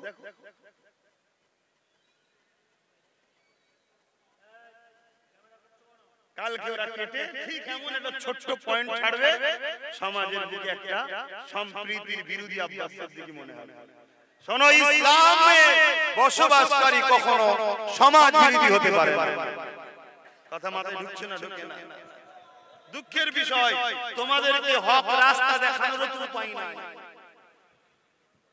আমি আমার জন্য ভাবি না, আমি আমার জন্য ভাবি না, কিন্তু পানি বুঝে তো লাভ মারতে হয় নাকি বাপ? না শুকনো ডাঙাতে ইচ্ছা করে লাভ মারা যায়? বড় শোনো আমার ভাইরা, তোমাদের অপরাধ কি? তোমাদের অপরাধ একটাই, আমার কওমের আমার ঘরের সবথেকে বদমাই লম্পট বেনামাজি ছেলেটাকে যদি বলা হয় আল্লাহ ছাড়া অন্য কারো কাছে মাথা নত করতে, আমার ঘরের লম্পট বদমাই ছেলেটাও বলবে জান্নাতে দেব তবু ভালো, আল্লাহ ছাড়া অন্য কারো কাছে মাথা নত করব না। জোরে বলুন সুবহানাল্লাহ। কিন্তু এই দুনিয়ার জমিনে কিছু ফেরাউন আছে, কিছু নমরুদ আছে, যারা যুগে যুগে মানুষের প্রভু হওয়ার স্বপ্ন দেখে, ক্ষমতার জোর দিয়ে তারা আমাদেরকে কৃতদাস দাসী বানাতে চায়। তারা চায় আমাদের পায়ের গোড়ায় সিজদা করি, তারা চায় আমাদের পা ধরে ভিক্ষা চায়। এই যে সবাইকে তারা মানিয়ে নিতে পারলো, আমাদের বেলায় এসে ঝাড় খায়। শুনছেন না শোনেন নে? আমার ঘরে সবথেকে বদমাইশ ছেলেদের কাছে এসেও ঝাড় খায়, যে নামাজ পড়ে না তার কাছেও ঝাড় খায়। আমি নামাজ পড়িনি গুনাহগার ঠিকই, কিন্তু আল্লাহ ছাড়া কারো কাছে মাথা নত করতে পারবো না। কি গো ভুল বলছি ভাইরা? এই যে ঝাড়টা খাচ্ছে, এই ঝাড় খাচ্ছে, এদেরকে শিখালো কারা? উলামারা, তাই তো নাকি? মাদ্রাসা কোন? তাই মাদ্রাসাকেও টার্গেট, উলামাদেরও টার্গেট। এই জায়গায় যদি উলামারা তোমরা সবাই সংগঠিত হয়ে এক হয়ে কথা যদি না বলো, মনে রাখবে মশলাগত পার্থক্য যা থাকতে পারে, মশলা একে অপরের পছন্দ নাও হতে পারে, কিন্তু ইসলাম তো আমাদের সবার। অতএব মূল ধরে যখন লড়াচ্ছে, তখন তোমার হাড়িতে শুধু কম পড়েছে কি পাতে গোশ কম পড়েছে এলিয়ে ঝগড়া করার সময় এখন নয়। যদি বুঝার হয় বুঝে নাও, না বুঝার হয়তো কিছু করার নেই। যে যার প্ল্যাটফর্মে থাকো, কিন্তু মনে রাখবে তোমরা সংগঠিত হয়ে থাকো, না হয় কিন্তু বড় কঠিন দিন আসছে। আল্লাহ আমাদের সকলকে বুঝার তৌফিক দান করে। বলুন আল্লাহুম্মা আমিন। আরো জোরে বলুন আল্লাহুম্মা আমিন। আর এই সমস্ত মানুষকে বলবো একটা জায়গাতে আমরা এক হই, সেই জায়গাটা হলো সবুজ গম্বুজওয়ালা নবী মুহাম্মদ রাসূলুল্লাহর কদমে। জোরে বলুন সুবহানাল্লাহ, আরো জোরে বলুন সুবহানাল্লাহ। আমি বলবো না তুমি আমার পীরের কাছে আসো, আর তুমিও বলবে না আমাকে তোমার পীরের কাছে আসো। তুমি তোমার পীর নিয়ে থাকো, আমি আমার পীর নিয়ে থাকি, কিন্তু আমাদের সবার নেতা তো মুহাম্মদ রাসূলুল্লাহ। সেই সবুজ গম্বুজওয়ালা পীরে তোমরা এক হও, সংগঠিত হও। কি জন্য এক হবে? কারো ক্ষতি করার জন্য না। ইসলামে জুলুম করা হারাম, ইসলামে জুলুম করা কি হারাম। কিন্তু সমাজে একদল মানবরূপী পশু বেরিয়েছে, যারা তোমার ইসলামের কুৎসা লুটিয়ে বেড়াচ্ছে। এদের কাছে এদেরকে উপযুক্ত শিক্ষা দিবার আমাদেরকে আরো বেশি বেশি করে ইসলামের প্রচার ব্যবস্থা সমাজে, শহরে, অলিতে গলিতে, নগরে, টাউনে, সিটিতে প্রচার করতে হবে। শুধু গ্রামে বসে নবীর আখলাক বললে কজন বুঝবে? কথা বুঝছেন না, বোঝেন না? আর তাদের তো মিডিয়া বেশিরভাগ তাদের হাতে, তারা মিডিয়ার সামনে বলে দিল ইসলামের কোরআন সমাজ বিরোধী শিখায়। অথচ ওই মানবী পশুদের সবে কিয়ামত পর্যন্ত চ্যালেঞ্জ যদি আমরা দিই, আজ যে কোনো কোর্ট আদালতে প্রমাণ যে কোরআনের একটা অক্ষর মানব বিরোধী আছে, একটা অক্ষর মানব বিরোধী আছে, সবে কিয়ামত পর্যন্ত পারবে না। কেন? এদের বাপগুলো পারে না, এরা তো বাচ্চা। কিন্তু দুঃখের বিষয় আমাদের চ্যালেঞ্জ তারা নেবেও না, তারা কিন্তু বারবার বলে যাবে। আমাদের উচিত এদেরকে উচিত শিক্ষা দেওয়ার জন্য আমাদেরকে আরো বেশি করে কোরআনের সত্যকে মানুষের কাছে তুলে ধরতে হবে। যেমন পশ্চিমা দুনিয়ায় ব্রিটেন বলেন, আমেরিকা বলেন, ফ্রান্স বলেন, সব থেকে বেশি আজকে যে ধর্মের দিকে মানুষ দ্রুত ছুটছে আর যে নামটা সব থেকে বেশি প্রিয়, সেই নামটা হলো মুহাম্মদুর রাসূল। জোরে বলুন সুবহানাল্লাহ। প্রত্যেকের হাতে অ্যান্ড্রয়েড মোবাইল রয়েছে। যে যার মোবাইল গুগলে সার্চ করুন, গুগলকে জিজ্ঞেস করুন, গুগল পৃথিবীর শ্রেষ্ঠ মানুষের নাম কি? গুগলও বলবে মুহাম্মদুর রাসূল। জোরে বলুন সুবহানাল্লাহ। এই আমার কওমের ছেলে সেই নবীকে ছেড়ে দিয়ে কোন মাতালের পিছনে ছোট, সেই নবীকে ছেড়ে দিয়ে কোন অত্যাচারের পিছনে ছোট, সেই নবীকে ছেড়ে দিয়ে কোন সমাজ বিরোধীর পিছনে ছোট, সেই নবীকে ছেড়ে দিয়ে কোন মানব নবী পশুর পিছনে ছোট, যাদের পিছনে ছুটে ছুটে তোমাদের আজকে এই হাল হয়ে গেল। প্রত্যেকটা মানুষ চিন্তার মধ্যে রয়েছে, প্রত্যেকটা মানুষ ডিপ্রেশনে রয়েছে। হাজারো মুসলমানের ঘরের ছেলে বলছে আমাকে আত্মহত্যা করতে মন যাচ্ছে, আমাকে মরে যেতে মন যাচ্ছে। অথচ ইসলাম আত্মহত্যাকে হারাম করেছে। সেই ঘরের ছেলের জবান আজকে এই কথা বের হচ্ছে। কেন? আমরা আমাদের রাসূল ছেড়ে দিয়েছি, আমরা আমাদের রাসূল ছেড়ে দিয়েছি। মদ অন্য ঘরের ছেলে খাবে কি খাবে না ওলি আমার কথা নাই, চুরি অন্য ঘরের ছেলে করবে কি করবে না ওলি আমার কথা নাই, বিষ খেয়ে মরবে কি মরবে না ওলি আমার কথা নয়। কিন্তু এই উম্মতে মুহাম্মাদি তুমি কোন ঘরে জন্ম হয়েছো? তোমার ঘরটার পরিচয় কি? যে ঘরে পাক কালামুল্লাহ রয়েছে, পৃথিবীর সব কিতাব দরজা বন্ধ করতে পারে, কোরআন তখন দরজা আরো বেশি বেশি করে খুলে দিয়ে সমাধান দেখায়। জোরে বলুন সুবহানাল্লাহ। সেই ঘরের ছেলে আজকে আমরা রাস্তা খুঁজে পাচ্ছি না যে আমাদের কি হবে, আমাদের কি হবে। কিছু হবে না। তোমরা শুধু লোকাল রোড ছেড়ে দিয়ে মেন রোডে ওঠো। কোন রোড? আমেনা লালের রাস্তাটা ধরে নাও, রাসূলুল্লাহর রাস্তা ধরো, রাসূলুল্লাহর রাস্তা ধরো। ইতিহাস শোনো, ইতিহাস বলে শোনো। মক্কার আবুল উতবা সাইব আবুল হাব তারা কম বড় শয়তান ছিল না, বিরাট বড় ইন্টারন্যাশনাল শয়তান ছিল। तमाम পৃথিবীর লোক মক্কায় আসতো ও কাজের মেলাতে। সরদার ছিল আবু জেহেল, উলামাদের জিজ্ঞেস করুন। উতবা ছিল, সাইবা ছিল, যে তাদের নেতৃত্বে পৃথিবীর সমস্ত রাজা মহারাজারা ওই ওকাজের মেলায় জড়ো হতো, লক্ষ লক্ষ লোক জড়ো হতো। তার নেতৃত্ব আবু জেহেল দিত। এত বড় শয়তান, সেই শয়তান রাসূল পাক সাল্লাল্লাহু আলাইহি সাল্লাম যখন বললেন লা ইলাহা ইল্লাল্লাহ আনা মুহাম্মদ রাসূলুল্লাহ, আবু জেহেল আমার নবীর বিরুদ্ধে লেগে গেল। কম চেষ্টা করেছে, কম চেষ্টা করেছে, এমন কাজ করেছে যারা আমার নবীর হাতে হাত দিয়েছে, নাই নবীর হাতে হাত দিয়ে দ্বীন ইসলামের মধ্যে এসেছে। আমি আবার বলছি, ইসলাম সালাম থেকে এসেছে, যার বাংলা মানে হলো শান্তি। ইসলাম যদি কেউ বলে নামাজ রোজা দাড়ি টুপি মসজিদ মাদ্রাসার মধ্যে শেষ, এর থেকে বড় মূর্খ জাহিলিয়াতি কিছু নেই। ইসলাম ব্যাপক অর্থ হলো একত্ববাদের বিশ্বাস, রিসালাতের বিশ্বাস, আসমানি কিতাবের বিশ্বাস, ফেরেশতাদের বিশ্বাস, ভালো মন্দের উপরে বিশ্বাস, তাকদীরের উপরে বিশ্বাস, মৃত্যুর পরে উঠানো হবে বিশ্বাস। ইসলাম মানে ইনসাফ করা, ইসলাম মানে ইনসানিয়াত করা, ইসলাম মানে মানব বন্ধনে থাকা। মুসলিম হোক, হিন্দু হোক, খ্রিস্টান হোক, আদিবাসী হোক, সাঁওতাল হোক, যেই হোক, সবাই মালিকের সৃষ্টি, আল্লাহর সৃষ্টি। সবাই ভাই ভাই মিলেমিশে থাকবে মানব বন্ধনে। তার ধর্ম কর্ম সে করবে, জবাব দেবে। তুমি আমি আমিনার লালকে যখন মেনে নিয়েছি, আমি তুমি মসজিদে গিয়ে একত্ববাদের সিজদা করব, এক আল্লাহর ইবাদত করব। ইসলাম মানে খোদার তোকে খানা খাওয়ানো, ইসলাম মানে বস্ত্রহীনকে বস্ত্র দিয়া। আল্লাহ নবী বললেন, লা ইয়ারহামুল্লাহু মান লা ইয়ারহামুন নাস, যে মানুষের উপরে দয়া করে না তার উপরে আল্লাহর দয়া হবে না। ইহুদি জিজ্ঞেস করলো, হুজুর মুসলমান মানুষ না যেকোনো?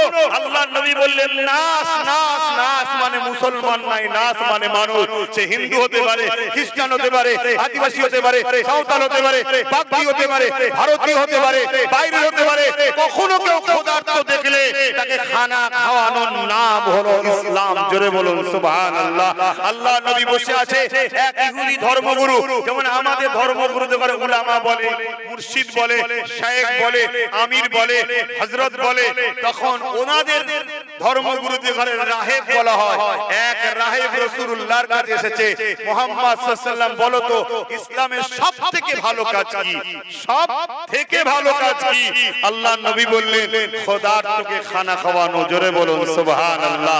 তাহলে ইসলাম নামাজ আছে, নিজের ইবাদত, নিজের কাজ, নামাজ নিজের, নামাজ নিজের। আমি পড়ব, আমি নাকি পাবো? আপনি পড়বেন, আমি পাবো না, আপনি পাবেন। দাড়ি টুপি নিজের, এটা ইউনিফর্ম। রোজা নিজের, হজ নিজের, দান খায়রাত নিজের নাকি। কিন্তু মনে রাখবেন, সমাজে যদি কোনো এতিমের মাথায় হাত বুলায়, একটা এতিম বাচ্চাকে তুলে শিক্ষা প্রতিষ্ঠানে ভরে দিয়ে তার যদি দেখভালের ভরণ পোষণের দায়িত্ব নিই, মনে রাখবেন সমাজকে বাঁচাবার দায়িত্ব নিলেন। জোরে বলুন সুবহানাল্লাহ। আর আপনি যদি এতিমকে গুরুত্ব না দেন, সমাজে কত বড় ক্যান্সার হবে শোনেন। বলি একটু, যাদের বাপ মা গার্জেন নাই বা গরিবের সন্তান হয়, তারা ভালো এডুকেশন পায় না, ঠিক না? ভালো খেতেও পায় না, ঠিক না? তখন তারা কি করে? এর কাছে হাত পাতে, ওর কাছে হাত পাতে, ছোটবেলায় হাত পাতে, কেউ কিছু দেয়, পেটের জ্বালা মিটায়। কিন্তু যখন বড় হয়ে যাবে আর হাত পাততে পারবে, তখন কি করবে? এর পকেট কাটবে, ওর পকেট কাটবে, এর লুটা চুরি করবে, ওর বদনা চুরি করবে, এর নারকেল চুরি করবে, ওর মুরগি চুরি করবে। আরেকটু যখন বড় হয়ে যাবে, তখন আরেকটু কিছু করতে গিয়ে, বড় কিছু চুরি করতে গিয়ে একদিন ধরা পড়বে। আর ধরা পড়লেই কোথায় যাবে বলুন? আর জেলে আজকের দিনে যাওয়া মানে এলাকার নেতা জানবেন, এটা হতে পারে না। খারাপ নেবেন না, হাকিকাত কথা বুঝছেন না, বোঝেন না? হাতের পাঁচটা যেমন সমান নয়, সমাজে সব মানুষও সমান নয়, ঠিক না বেটি? তখন কিছু অসভ্য বদমাইশ মার্কা নেতা আছে, তারা কি করবে? থানায় এই ছেলেটাকে জামিন করিয়ে আনবে, এনে ওকে বলবে, তোর যখন কেউ নেই, তুই আমার কাছে 5000 টাকা মাইনে থাক, আমার গাড়ি মুছবি, আমার গেট খুলে দিবি, এই করবি, ওই করবি। লাস্টে তার দ্বারাই আরো কিছু কাজ করাবে। কথা বুঝছেন না, বোঝেন না? যখন দেখবে ইস্পাতের মতো ধার হয়ে গেছে, তখন ওই বলবে, এক কাজ কর, ও আমার রাস্তার কাটা হয়েছে, ওকে ছেড়ে দে, এলে 5 লাখ, 50,000 লাখ। সে চিন্তা করছে 50,000 জীবনে দেখে না, গরিবের ঘরের ছেলে, এতিম তো সে, 50,000 সে ছেড়ে দিল। 50,000 পেয়ে গেল, তার মধ্যে লোভ তৈরি হচ্ছে না, হয়নি? যারে ঝাললি 50,000, আমি যদি সাহেবকে ঝাড়তে পারি তাহলে তো পুরো পদ আমার। ভাবছে না, ভাবে না? কিন্তু বদমাইশদের ফন্দি বেশি হয়, ওরা ধরতেও পারে চোখ মুখ দেখে। শয়তান যখন বুঝতে পারে তো আমাকে টপকাবার প্ল্যান করছে, তখন ও কি করবে? হ্যালো স্যার, একে তুললি যান। যখনই তুললি যাবে, 1000 রকম কেস হবে, মিডিয়ায় হবে মুসলমান ছেলের নাম দিয়ে। তখন একদল লোক বলবে, মুসলমানরা ওই করে, ওরা ভালো কাজ কোনদিন করেছে, পুরো জাতের বদনাম হলো না, হলো না? কিন্তু আজ ওই এতিমকে, ওই গরিবকে যদি আমরা পড়াতাম, ডাক্তার হতো, উকিল হতো, হাফেজে কোরআন হতো, আলেম হতো, মুফতি হতো, সমাজের উপকার হতো, সে খারাপ কাজ করতো না আমাদের বদনামের ভাগলিতে। তাহলে এতিমদের সাহায্যের দরকার আছে না নাই? কথা বলুন, বুকে হাত দিয়ে বলুন, সাহায্যের দরকার আছে না নাই? আমি ভুল বলছি? আল্লাহকে সাক্ষী রেখে বলুন, এতিমদের গরিবদের পক্ষে দাঁড়ানো দরকার আছে না নাই? হাত তুলে লম্বা করে বলুন, তারা আমার সাথে একমত। বলুন মারহাবা, নারে তাকবীর, নারে দিবে। আলহামদুলিল্লাহ, হাত তো সবাই তুললাম। 100 জন বলুন তো এতিমখানায় 500 করে টাকা দিতে পারবেন? বলুন কে কে, হাত গুনবো। এক ধার থেকে বলুন, 1 2 3 4 5 6 7 8 9 10 11 12 13 14 15 16 17 18 19 20 21 22 23 24 25 26 27 28 29 30 31 32 33 34 35 36 37 38 যারা হাত প্রথম তুলেছিলেন নেবে দেন। 39 নাবার হাত গুনো, 39 হয়ে 4 থেকে হাত তুলছেন, তুলুন। 40 নতুন করে তুলছেন তো? 40 41 42 কি চিন্তা করছো? 500 টাকা। 43 44 45 46 47 48 49 50 আগে হাত তুলেছিলেন? আচ্ছা, 49 হয়েছে। যদি নগদ থেকে নগদ দিয়ে দেবে। আমি কিন্তু আলোচনা শেষ করিনি, আলোচনা হবে। আমি শুধু 100 জন দেখবো, তারপরে 49 জন হয়েছে। 50 এ কি হাত তুলবেন? 50 51 52 53 54 জন হয়েছে। 55 দেরি করছেন কেন? 50 500 টাকা রে বাবা, 500 টাকা চিন্তা করছেন কেন? আপনি 500 দেন, আমি 5000 এতিমখানায় দেবো। জান এক্ষুনি টাটকা দিয়ে যাবো ইনশাআল্লাহ। বলেন আপনি 500 দেন। কার মাদ্রাসা অত টাকার দরকার নেই, এতিমের জন্য দিচ্ছি, আল্লাহ দেখে নিয়েছে। তাকবীর দেন, নারায়ে তাকবীর। বলেন তাড়াতাড়ি, ওই জলসা করতে হবে তো। আর আলোচনা আছে, কি বলবো না? এই বলবো না। এই টাকা তুলতে হতো না যদি সাগরটা আমার হাতে দায়িত্ব দিতে। শুনতে পারোনি? সাগর দিয়েছে এক ঝেঁটা খেকির হাতে, তা কি হবে? আর আমাকে দিয়েছে এক বালতি। তে এক বালতি দিলে কজনকে খাওয়াবো ভাই? এক বালতি দিলে কজনকে দেবো? কথা বুঝছেন না? বলেন না। সাগরটা একবার দাও, সাগরটা একবার দাও, সাগরটা একবার দেবে। বলো, বুঝতে পারছো না? বলনি দেবে? হাত তুলে বলো দেবে। আল্লাহকে সাক্ষী রেখে বলছো তো? আলহামদুলিল্লাহ, আল্লাহু আকবার। তা আমি কটা গুনলাম? হ্যাঁ, 55টা হয়েছে। 55 যাদের নগদ আছে এই টুকটুক করে যারা হাত তুলেছিলেন চলে আসেন। আর যাদের নগদ নেই একটু লিখার কিছু সিস্টেম আছে।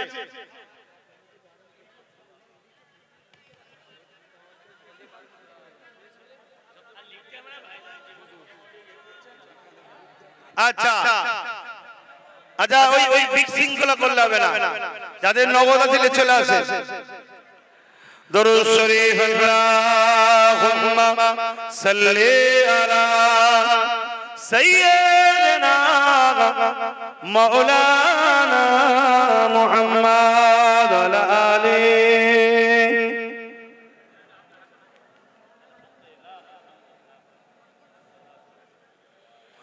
खुदा की अज़मत क्या है, मोहम्मद मुस्तफा जाने। मकामे मुस्तफा क्या है, मोहम्मद का खुदा जाने।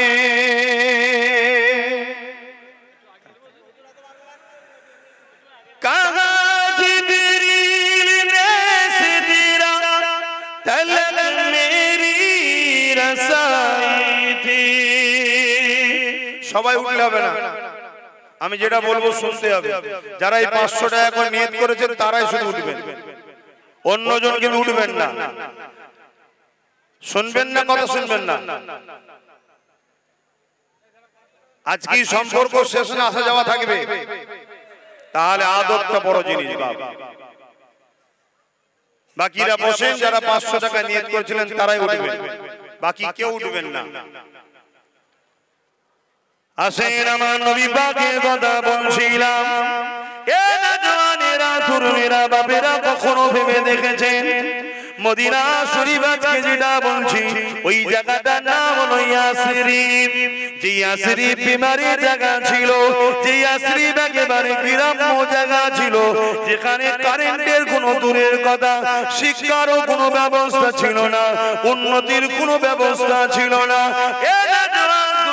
বাপেরা ওই জায়গাতে আল্লাহ নবী যখন গিয়েছিলেন মাত্র দুটো লোক সই করতে জানতো। কজন? আমি তো বললাম জান, আমি পছন্দ করলাম না জোর করে মুসাফা করে কি দোয়া পাবেন, আমি বললাম জান চলে যান, ভালোবাসা হলে খবে দিয়ে মুসাফা হয়ে যাবে, প্রেম করেন না। শুনছেন না শোনেন না? তাহলে আমার নবী যখন ইয়াসরিব মদিনায় যাচ্ছে মাত্র দুজন লোক সই করতে জানতো, লিখতে জানতো না, পড়তে জানতো না। শুনছেন?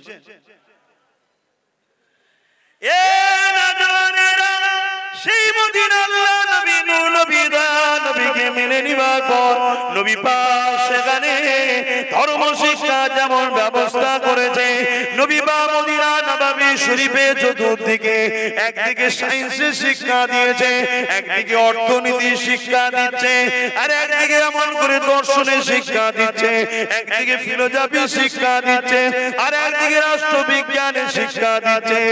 এক কথাই নবী আমার মদিনা নববী শরীফকে চতুর্মুখী শিক্ষা কেন্দ্র করেছে। কেননা ইসলামে শুধু ধর্ম নীতি আছে তা নয়, আমার রাসূলুল্লাহ বলেন কমপ্লিট জীবন ব্যবস্থা দিয়েছে।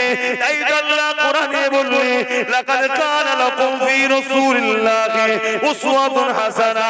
হে দুনিয়া মানুষেরা, তোমাদের জন্য আমি আমার হাবিবকে উসওয়াতুন করেছি, মডেল করে বানিয়েছি।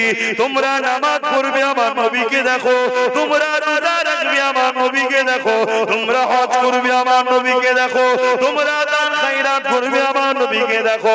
এক কথায় তোমাদের অর্থনীতি, তোমাদের ধর্মনীতি, তোমাদের রাজনীতি, মন দিয়ে শোনেন, মন দিয়ে শোনে, তোমাদের রাষ্ট্রনীতি, তোমাদের পরিবার নীতি, তোমাদের এডুকেশন নীতি, তোমাদের সম্প্রীতি নীতি, তোমাদের মানব বন্ধন নীতি, তোমাদের ভ্রাতৃত্ব নীতি, সব নীতির মডেল হলো মুহাম্মদ রাসূলুল্লাহ। এই নামাজ নবীর থেকে লবো, রোজা নবীর থেকে লবো, হজ নবীর থেকে লবো, আর রাজনীতি কোন জালিম চোর সন্ত্রাসের থেকে লবো। এর থেকে বড় ধোঁকাবাজ মুনাফিক আর কে থাকতে পারে?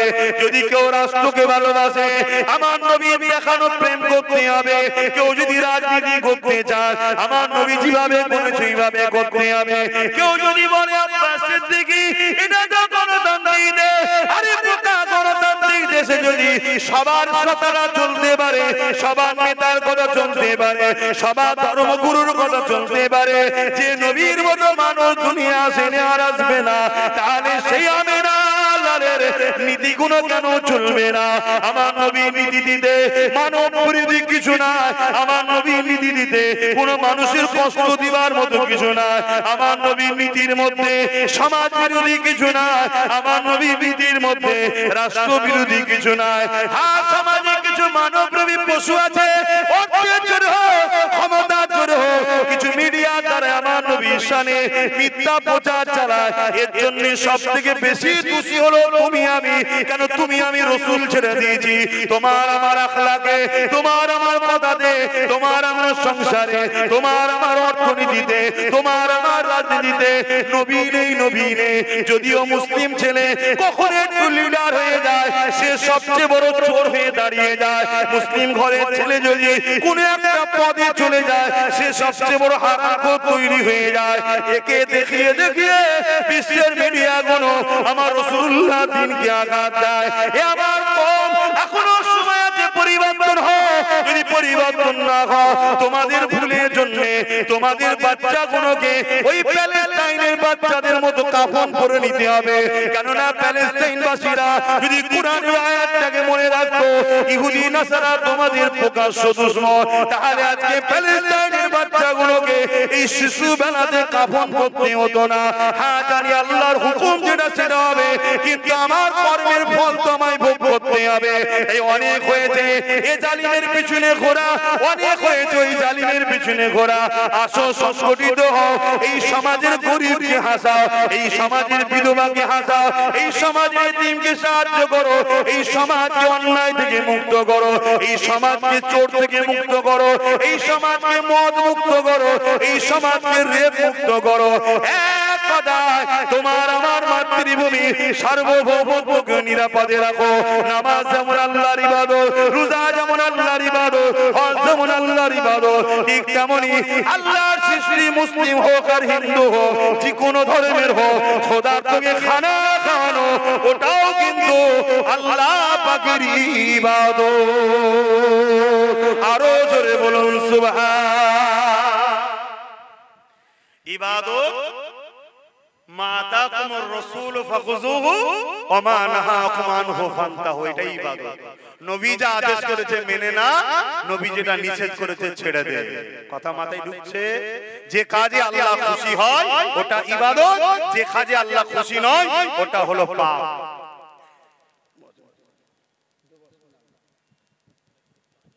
কথা মাথায় ঢুকছে? না না, তাহলে আমাদের করা দরকার আছে না নাই? কথা বলো যুবকরা, এখনো সময় আছে, জাগো। নাই তোমাদের এই বাচ্চাগুলো তোমাদের ভুলের জন্য ছোটবেলায় কাফন করতে হবে। আমি স্পষ্ট কথা বলা মানুষ ভাই, রয়ে বসে ঘুরিয়ে ঘাড়িয়ে কথা বলতে পারি না। তোমরা যারা গোপনে গোপনে এই কাজগুলো করছো, তোমরা অন্যায় করছো। শুনছো? তুমি বুলু জামাওয়ালা আর এখানে বুলু টুপিওয়ালা আরো অনেকে দূরে দূরে করছে, অন্যায় করছো তোমরা। এই সমস্যা কি করে মেটানো যাবে? হ্যাঁ, তোমরা তো বয়স বড় হচ্ছে, একটু একটু ছেলের হাতেও সব মোবাইল দেখছি, এগুলো তোমাদের ধ্বংসের কারণ। যদি ভালো চাও, এই ছোট্ট বাচ্চাটার কথা, ভাইয়ের কথা মেনে নাও। বাচ্চাদের হাতে মোবাইল দিও না, খাতা দাও, পেন দাও, আর সবাইকে মুলিশের হাতে সেভ করবে স্বপ্ন দেখুন। কথা বুঝছেন? হ্যাঁ, প্রত্যেককে দিন শিক্ষা ফরজ। কোনটা? নিজেকে ফরজ কাজগুলো যেগুলো আছে ইসলামের পঞ্চম স্তম্ভ এবং হালাল হারাম পাক না পাক এতটুকু বোঝার জন্য কোন একটা মুফতির সহবতে, কোন একটা আলেমের সহবতে, কোন একটা ইমামের সহবতে ডেইলি যাতায়াত রাখলেই হয়ে যাবে। এর জন্য সবাইকে মাওলানা হতে হবে না। এক রুহুল আমিন সাহেব যদি 224 পারগনা তখন এক জায়গায় ছিল, একাই যদি পুরো ট্যাকেল করতে পারে, এখন আল্লাহ করে হাজারো আলেম ওলামা আছে, আমরা পারবো না? কিন্তু তোমাদের মধ্যে ছেলেগুলোকে ডাক্তার করো, উকিল করো, জজ করো, ডিএম করো, বিডিও করো, আইপিএস অফিসার বানাও, ভালো ভালো রাজনীতির নেতা বানাও, পলিটিক্যাল সায়েন্স শিক্ষা দাও ছেলেদেরকে। শুনছো কি বলছি? যদি না আসছো না, 2 বছর সময় দিচ্ছি, 2 বছরও যাবে না, তার আগে হাড়ে হাড়ে ঠিক পাবে। কিন্তু 2 বছরের মধ্যে তোমাদের চোখ দিয়ে পানি নাই, রক্ত বাইরে হবে। হ্যাঁ, আগে যা বলি চাঁদ ঘটছে না ঘটেনি। আরে আল্লাহ বলায়, আমি কে বলার? খোদার বিনা হুকুম ছাড়া গাছের পাতা লড়ে না, তো আমার মধ্যে কথা বেরোবে কি করে?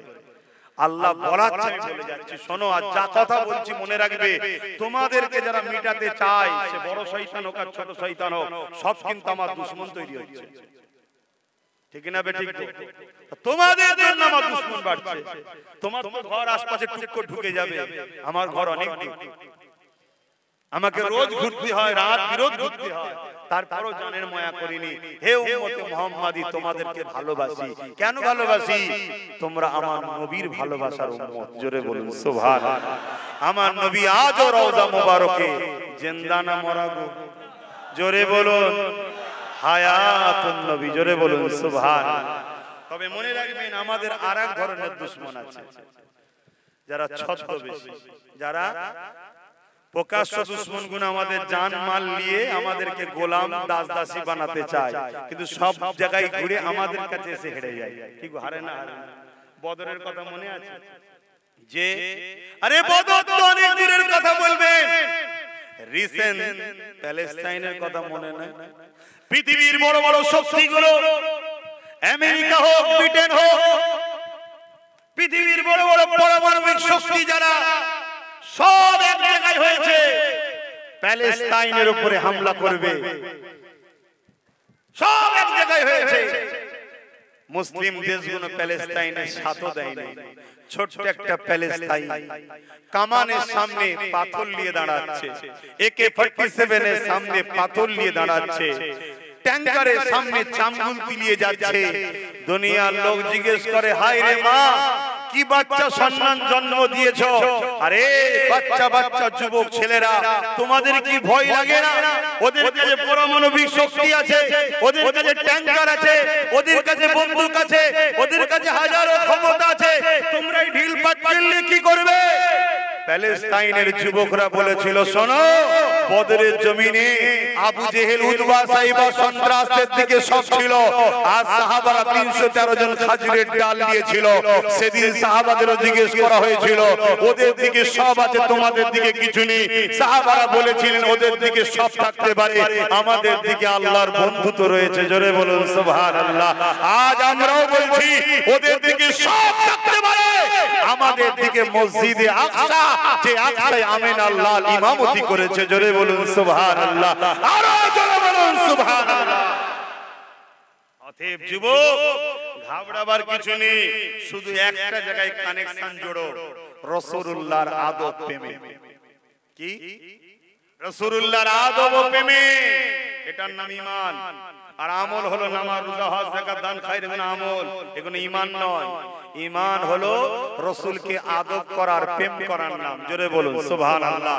এই দিল থেকে আমিনার লালকে রাসূল জেনে, জানের থেকে বেশি ভালোবেসে আদবের সাথে মেনে নেওয়া হলো ঈমান। জোরে বলুন সুবহানাল্লাহ। আমাদের আরেক দল দুশমন আছে, তারা ওই প্রকাশ্য দুশমনদের টাকাই চলে। কি কাজ তাদের? তারা শুধু আমাদের কাছে মুসলমান সেজে আসে, হুজুর সেজে আসে, পীরজাদা সেজে আসে, মুফতি সেজে আসে, মাওলানা সেজে আসে, স্কলার সেজে আসে। এসে শুধু একটাই কাজ, নামাজের কথা বলবে, রোজার কথা বলবে, হজের কথা বলবে, সব বলবে, শুধু নবীর আদব, প্রেম, ভালোবাসা শিখাবে না আর কাটাতে চাইবে। কথা কিছু বুঝতে পারছেন? নবীর সম্মান দিতে চাইবে না, নবীর মর্যাদা দিতে চাইবে না, নবীর মাকামের কথা বলবে না, নবীর আজমতের কথা বলবে না। উপরন্তু কেউ কেউ তো নবীর বাবার পিছনে পড়ে গেছে, কেউ কেউ রাসূলুল্লাহকে কিভাবে ডাকতে হয় সেই শিক্ষাটাও নয়, রাসূলুল্লাহকে কিভাবে আদব করতে হয় সেই জ্ঞানটাও নয়, বা থাকলো আমাদেরকে বেঈমান বানাবার জন্য ষড়যন্ত্র করছে। মনে রাখবেন, যার দিলে নবীর প্রেম আর আদব নেই, সে যত বড় খানকা খুলুক, যত বড় পীর দাবি করুক, যত বড় মুফতি হোক, আলেম হোক, মুবাল্লিগ হোক, তাহাজ্জুদ গুজার হোক, যে লানাবি হোক, সে জাহান্নামে যাবে যাবে, কোনো সন্দেহ নেই। শুনছেন না? আর কেন আমাদের ঈমানকে লুটতে চাইছে? ওই যারা আমাদের সঙ্গে প্রকাশ্য পারে না, এই শক্তিতে পারে না। বদরে কোন শক্তিতে জিতেছিলাম? ঈমানের। আজকেও প্যালেস্টাইন আলহামদুলিল্লাহ জিতে গেছে, বলুন আলহামদুলিল্লাহ। আপনাদের কাছে খবর আছে কি জানি না, কোন শক্তিতে? ঈমান। এই মঈনুদ্দিন আজমিরি ভারতবর্ষে একা কোন পাওয়ারে কামিয়াবি হয়েছে? ঈমান। ঈমান কি?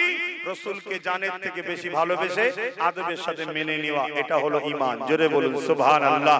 আর ঈমান এখানে থাকে, ইলম এখানে থাকে। ইলমকে আল্লাহ ঈমান বানায় না, প্রেম ও আদবকে আল্লাহ ঈমান বানিয়েছে। জোরে বলুন সুবহানাল্লাহ। ইলম এখানে থাকে না, এখানে থাকে। এ হাজারো প্রশ্ন করে, কেন মানতে হবে? কি করে বেঁচে থাকে? মানুষ মরে যাওয়ার পরে কোন থাকতে পারে? মাটির তলায় দম বন্ধ হয়নি? এ হাজারো ফিতনা লাগায়, এ কোনো ফিতনা লাগায় না। এর যদি কাউকে দিল লেগে যায়, ও আর কিছু বুঝবে না, দুনিয়া সব তার বিরুদ্ধে হয়ে গেল, এ তাকেই ভালোবাসবে। জোরে বলুন সুবহানাল্লাহ। এজন্য আল্লাহ ঈমানকে এখানে রেখেছে, ইলমকে আল্লাহ এখানে রেখেছে। ইলমকে আল্লাহ ঈমান বানায়নি, আল্লাহ ঈমানকে বানিয়েছে আদব ও প্রেমকে। জোরে বলুন সুবহানাল্লাহ। আর প্রেম আর আদবের কোনো সীমানা নাই, প্রেম আর আদবের কোনো সীমানা নাই। আপনারা নবী সাহাবাদের প্রেমের কথা শুনলে, আদবের কথা শুনলে আপনারা অবাক হয়ে যাবেন। একদিন আমার নবী হজ করতে গেছে, একটা বলি, একটা আদবের কথা বলি, একটা আদবের কথা বলি, কারণ আজ আমাদেরকে বিয়াদব বানাচ্ছে, বাপ বিয়াদব বানাচ্ছে। ঘুরিয়ে ফিরিয়ে সেই রাসূল পাক সাল্লাল্লাহু উপরে আঘাত, নবীকে আঘাত না দিতে পারলে নবীর খানদানের উপরে আঘাত, ঘুরিয়ে ফিরিয়ে দেওয়া হয় না? কথা বলুন, করছে না করেন? আরে তুমি মুহাদ্দিস হয়েছো কি জন্য? নবীর হাদিস পড়েছো বলে। তাই নবীর হাদিস পড়েছো বলে দুনিয়া তোমাকে সম্মান করে, আর তার যে নবীর খানদানের ছেলে তাকে সম্মান করতে তোমার অসুবিধা হয় কেন? কথা মাথায় ঢুকছে না? ঢোকে না। কিন্তু আজ ঘুরিয়ে ফিরিয়ে আমাদেরকে খারাপ বানাতে চাইছে। আদব কাকে বলে? হযরত সিদ্দিক আকবর রাদিয়াল্লাহু তাআলা আনহু, আমার নবী পাকের একদিকে শ্বশুর, একদিকে আউয়াল খলিফা, নবী পাকের সাথী, নবী পাকের হেরা কি বলে গুহার সাথী, হিজরতের সাথী, ও বহুত কিছু। তো একদিন ওনাকে জিজ্ঞেস করা হচ্ছে, ভাই আবু বকর সিদ্দিক সাহাবারা জিজ্ঞেস করছে, আপনি বড় না নবী বড়? আপনি বড় না নবী বড়? এখন যদি ইনাকে জিজ্ঞেস করা হয় আপনি বড় না আপনার সিদ্দিকী বড়, আমার মুরব্বি বাপটাকে জিজ্ঞেস করে আপনি বড় না আপনার সিদ্দিকী বড়, স্বাভাবিক সবাই বলবে, উনিও বলবে আমি বড়। স্বাভাবিক, উনি বড় না বড় নাই বলে। কিন্তু সিদ্দিক আকবরকে যখন জিজ্ঞেস করা হয়েছে, হুজুর আপনি বড় না রাসূলুল্লাহ বড়? সিদ্দিক আকবর বলছেন, নবী তো বড়, তবে আমি বুড়ো। একবারও বলল না যে আমি নবীর থেকে বয়সে বড়, এটাও বলল না। নবী বড়, আমি তবে বুড়ো। এবং নবীর চাচাকে জিজ্ঞেস করছে, কি নাম? হযরতে আব্বাস রাদিয়াল্লাহু তাআলা, ওনাকে জিজ্ঞেস করছে, ও হযরত আব্বাস রাদিয়াল্লাহু তাআলা, আপনি বড় না রাসূলুল্লাহ বড়? নবীর চাচা, নিজের চাচা। আবু জেহেল নিজের চাচা নয়, ওটা পাড়া সম্পর্কের চাচা, এটা নিজের। ও হযরত আব্বাস রাদিয়াল্লাহু তাআলা, আপনি বড় না রাসূলুল্লাহ বড়? আচ্ছা বললে কি অসুবিধা? চাচা তো। হযরত আব্বাস রাদিয়াল্লাহু তাআলা হুজুর বলছেন, রাসূলই বড়, তবে দুনিয়ায় আগে আমি এসেছি। জোরে বলুন সুবহানাল্লাহ। আদব, আদব। আর আজকে সেই নবীকে, নবীর পরিবারকে, নবীর সাহাবাদেরকে যে যেভাবে পাচ্ছে ভাষা ইউজ করছে, সমাজে ঘটছে না ঘটে না? মনে রাখবেন, নবীর প্রেম ছাড়া নাজাত নাই, নবীর প্রেম ছাড়া নাজাত নাই। আর আমরা যখন এই সকল মুনাফিকদের বিরুদ্ধে বলবো, এই মুনাফিক কোন দুনিয়ার প্রভুদের কাছে যাবে যে আমরা বাজার সব ঠিক করি, আমরা সব বুঝিয়ে ইমান টিমান চুরি করে বার করে নিয়ে মহাল ঠিক করে দিই, আর ওই আব্বাস সিদ্দিক এসে সব ঘেটে দিয়েছে। শুনছেন না শোনেন না? ওই আব্বাস সিদ্দিক এসে সব ঘেটে দিয়েছে। কথা বুঝছেন না? এরকম ভাবে আরো যারা হক বলনে ওয়ালা আছে তাদের কথা বলে যে ও এসে ঘেটে দিয়েছে, ও এসে ঘেটে দিয়েছে। মনে রাখবেন, আবার বলে যাচ্ছি, বড় পাওয়ার চ্যালেঞ্জের সাথে 7 বছর ধরে লোক আমার পিছনে লেগে আছে, কাটিং করে আর করে এটা করে ওটা করে, কত কি আমার নামে প্রচার হয়েছে, আমি এই দাবি করেছি, ওই দাবি করেছি, নাউজুবিল্লাহ, সব বড় আজও দাঁড়িয়ে আছে নিজের জায়গায়। কথা মাথায় ঢুকছে? কেন? আমি জানি মুস্তাফার গোলাম যত বুড়ো হয় তত দাম বাড়ে। জোরে বলুন সুবহানাল্লাহ, আরো জোরে বলুন। পৃথিবীতে একটাই জিনিস আছে, বুড়োরও দাম আছে, মানে বুড়ো দিন হলে বয়স বাড়লো দাম বাড়ে, সেটা হলো রাসূলুল্লাহর গোলাম। দেখুন না, দেখুন 800 বছর আগে চলে গেছে কম বেশি মুঈনুদ্দিন আজমিরি, নেতা হোক, নেতা হোক, পীর সাহেব হোক, মুফতি সাহেব হোক, মাওলানা সাহেব হোক, সবাই হুজুরের মাজারে আজও যাচ্ছে। জোরে বলুন সুবহানাল্লাহ। সে দেওবন্দি ওয়ালা হোক, ফুরফুরা ওয়ালা হোক, তাবলীগ ওয়ালা হোক, বেরেলি ওয়ালা হোক, যেই হোক, সব বেটা যায়। কথা মাথায় ঢুকছে না? ঢোকে নে? 800 বছর আগে চলে গেছে। কে? ভারতবর্ষের রাজা নাকি উনি? কে? উনি হলেন নবীর গোলাম। জোরে বলুন সুবহানাল্লাহ। দেখুন না, ফুরফুরা শরীফে যখন আপনারা যেতেন, অনেক হুজুর রয়েছে, অনেক হুজুরের কাছেই লোক যায়, তবে মুফতি আজম মেজো হুজুরের কাছে ভিড়টা বেশি হতো না কম হতো? কেন? ওনার থেকে তো জনজন হুজুর বসে আছে। না, এটা হলো গোলামির ব্যাপার। এখানে গোলাম যত বয়স হয়, গোলামের তত দাম বাড়ে। জোরে বলুন সুবহানাল্লাহ। তাই রাসূলুল্লাহর গোলাম হন। আরেকটা গোলামের কথা পরিচয় দিয়ে যায়। হযরতে মুজাদ্দিদ আল-ফিসানি, হতভাগা আকবরের সঙ্গে লড়াই হয়েছিল। হতভাগা আকবর দ্বীনে ইলাহি বার করেছিল, মুজাদ্দিদ আল-ফিসানি ওনার বিরোধী করেছিল বলে আকবরের হাতে রাজত্ব ক্ষমতা। যুগে যুগে ইসলামের সবথেকে বড় বিরোধী করেছে আকবর রাজনীতির নেতারা। আমার বলতে কোনো আপত্তি নেই, কেন সত্য কথা। এই আকবর তার মধ্যে একজন বিরোধী করেছিল। মুজাদ্দিদ আল-ফিসানিকে 7 থেকে 8 বছর জেল খাটিয়েছে। কিন্তু হতভাগা আকবরের নাম নিশানা আছে। এই কেউ যায় আকবরের জন্য দোয়াতে কেউ চায়, কিন্তু মুজাদ্দিদ আল বেসানির দরবারে আজও লক্ষ কোটি যায়, প্রতিটা দোয়াতে হুজুরকে দোয়া চাওয়া হয়। কেন? উনি রাসূলুল্লাহর গোলাম ছিল। জোরে বলুন সুবহানাল্লাহ, আরো জোরে বলুন সুবহানাল্লাহ। নবীর আদব করুন। একদিন নবী পাক সাল্লাল্লাহু আলাইহি ওয়াসাল্লাম মিনার মাঠে দাঁড়িয়ে আছে। মিনা পর্যন্ত যেখানে নাহার করা হয়, কুরবানি দেওয়া হয়, ওই মিনার মাঠে আরাফা থেকে মিনাতে এসেছে। মিনার ময়দানে 10ই জিলহজ দাঁড়িয়ে আছে। মন দিয়ে শুনে, 10ই জিলহজ দাঁড়িয়ে আছে হজের সময়, ইহরাম পরা অবস্থায় মিনায় দাঁড়িয়ে আল্লাহ নবী বলছেন এটা কোন শহর? মক্কার দিকে তাকিয়ে বলছে এটা কোন শহর যেখান থেকে নবী ইহরাম করে তওয়াফ করে সাফা মারওয়া সাই করে এই জমজম পানি পান করে সাই করে নবী আমার এসেছে। কথা বুঝে আসছে? ওখান থেকে মিনা, মিনা থেকে আরাফা, আরাফা থেকে আবার মিনা। মিনায় দাঁড়িয়ে আছে কবে? 10ই জিলহজ। কি হালে? ইহরাম অবস্থায় হজ করতে গেছে। মক্কার দিকে হাত তুলে নবী দেখাচ্ছে। 1 লক্ষ কম বেশি সাহাবাকে নবী জিজ্ঞেস করছে, এ আমার সাহাবারা এটা কোন শহর?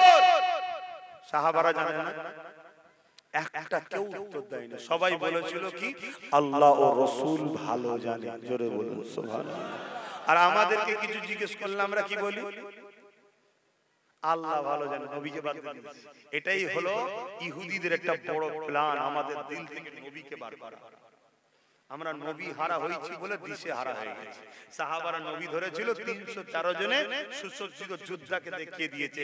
3000 মোতার যুদ্ধে 2 লক্ষর বিরুদ্ধে লড়াই করেছে।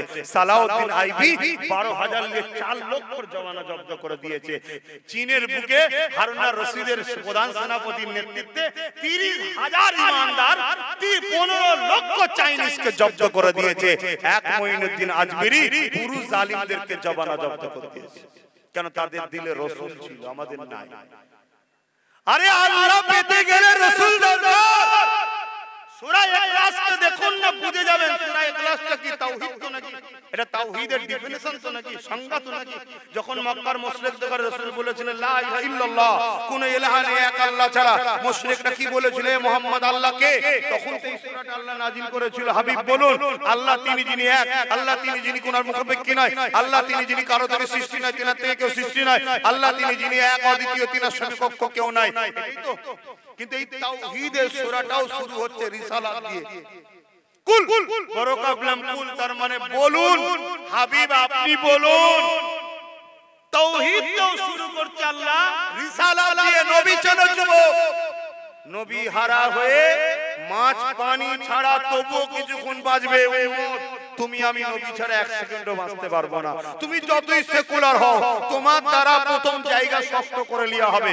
জায়গা শক্ত হয়ে গেলে তোমাকেই এমন ভাবে ফাঁসানো হবে, কোন বড় পাওয়ার আসবে তোমার বাড়ি, উপর থেকে কেউ বলবে একটু হালকা করে টাচ করিয়ে দে লোক দিয়ে, এটা ফাঁসাবার জন্য।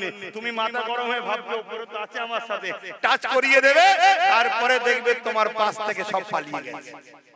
কেন? তোমাকে দিয়ে জমিটা প্রথম চাষ করানোর দরকার ছিল, কাজ মিটে গেছে, এবার তোমাকে তেজপাতার নাই ফেলে দিতে হবে। আমার কম এইভাবে 77 বছর বা 80 বছর ধরে ঠকে আসছে কম বেশি। কথা বুঝে আসছে না? নাই। অতএব রাসূল চেনো, না হয় মরতে হবে বাপ, কিচ্ছু করার নেই। আর মরেও শান্তি নেই। কেন? কবরে ইমাম বুখারী, ইমাম মুসলিম বলছে একটা প্রশ্ন হবে। কটা? একটা। আপনারা শুনেছেন 3টে, তাই তো নাকি? হ্যাঁ, 3টে প্রশ্ন হবে, ঘাবড়াবার কিছু নেই। 3টে যিনারা বলেছেন একদম সহি কথা বলেছেন, কিন্তু ইমাম বুখারী আর মুসলিম বলছে একটা। এর মধ্যে একটা পার্থক্য আছে। কি? ছেকে ছেকে বার করে লিয়া হয় না? এই বোঝেন না? বোঝেন না? A category, B category, C category. এই প্রথম মান রব্বুকা, রবকে আল্লাহ, তার মানে মুশরিক গুণবাদ, আল্লাহ ওয়ালা গুণকে একদিকে করো। তারপর জিজ্ঞেস করে মা দিনকা, তার মানে আল্লাহ মাননে ওয়ালাদের মধ্যে অনেক দিন আছে না নাই? তোর দিন কোনটা? দ্বীন-ই ইসলাম। দ্বীন-ই ইহুদি নয়, দ্বীন-ই খ্রিস্টান নয়, দ্বীন-ই কি? ইসলাম। চলে আয়, তাহলে পাওয়া গেল এবারে ইসলাম। ঠিক আছে, এবারে লাস্ট প্রশ্ন, সলিড প্রশ্ন। ওই ছেলেটা বড় বদমাইশ তো দেখছি, বুলু জামা পড়া। তুমি ওইটুকু ছেলে এত বদমাইশ হয়ে গেছে কেন? কোন কেউ বড় আসতে, আমি কথা বলছি, আমি কথা বলছি, দেখো আমার বিষয় তোমরা জেনে বুঝেই নিশ্চয়ই দাওয়াত করেছো, ঠিক তো? তাহলে আমায় বেশি ঘাটাবে। আমি কথা বলেছি, তুমি তো একটু এটা কোনো বড় ছেলে লুকিয়ে করে আলাদা কথা, ও বদমাইশি করতে পারে, বড় হয়ে গেছে পেকে গেছে বদমাইশি করতে। তুমি একটুখানি ছেলে তো বদমাইশি, তোমায় কেউ পাঠিয়েছে? যদি আমার বিষয়ে কিছু জানা দরকার, ভুল দরকার, মাইক লাগানো আছে, কি বলে বক্স লাগানো আছে, সেখানে লিখে রেখে দে না, বা মেশিনওয়ালাকে 500 টাকা দিয়ে চিপ ঢুকিয়ে দাও, ভালো রেকর্ড করে। কথা বুঝে আসছে না? নাই আরে আমার তকদিরে যা হবে লেখা আছে। আজকের এই জলসায় আমি আসবো, এটা আমার তকদিরে সেদিন লিখেছে, যেদিন আমার সৃষ্টি করা হয়েছে, আমার রূহ যেদিন তৈরি হয়েছে, সেই দিন লেখা ছিল অমুক দিন অমুক টাইমে অমুক এলাকার অমুক জলসায় তুই যাবি। আর তোমাদেরও তকদিরে লেখা আছে আব্বাস সিদ্দিকী আসবে, তোরাও জড়ো হবে। এটাকে বলা হয় ঈমান। আমি ওই ঈমান নিয়ে চলি। আমার পিছনে কত লক্ষ লোক আছে ওটা আমি ভরসা করি না, আমি ভরসা করি হাসবুনাল্লাহু ওয়া নি'মাল ওয়াকিল, নি'মাল মাওলা নি'মান নাসির। এটা ভরসা করি। হ্যাঁ, দায়িত্ব আছে, আল্লাহ বলেছে হিকমতে কাজ করো, সাবধানে থাকো, চেষ্টা করে থাকা। আল্লাহ আছে বলে ইচ্ছে করে আগুনে হাত ঢুকিয়ে দেবে, এটা আল্লাহ শিখায়নি, কিন্তু আগুন পুরাতে পারবেন এটা 100%। কারণ আমার বাপ ইব্রাহিমকে ফেলেছিল, জানেন না? আপনাদের বাপ নয়? এই কথা বলুন, হযরত ইব্রাহিম আলাইহিস সালাম আপনাদের বাপ নয়? আপনাদের আব্বা আমার আব্বাকে যখন ইব্রাহিম নবীকে আগুনে ফেলছে, জিবরিল আলাইহিস সালাম চলে এসেছে, ভাই ইব্রাহিম যদি বলেন আমি এইটাকে ধরে নেব, সব ভাইকে এখান থেকে তাড়িয়ে দেব।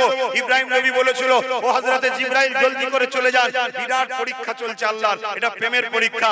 আমি বলেছি আল্লাহ আপনাকে ভালোবাসি, এই আল্লাহ আমার প্রেম নিচ্ছে, পরীক্ষা নিচ্ছে, আগুনে ফেলে আমায় পরীক্ষা নেবে। তবে শোনেন ভাই জিবরাইল, আমার আল্লাহ অন্ধ নয়, আল্লাহ সব দেখতে পায়। আল্লাহ যদি খাস দয়া দিয়ে আমায় বাঁচায়, ইব্রাহিম বাঁচতে রাজি আছে।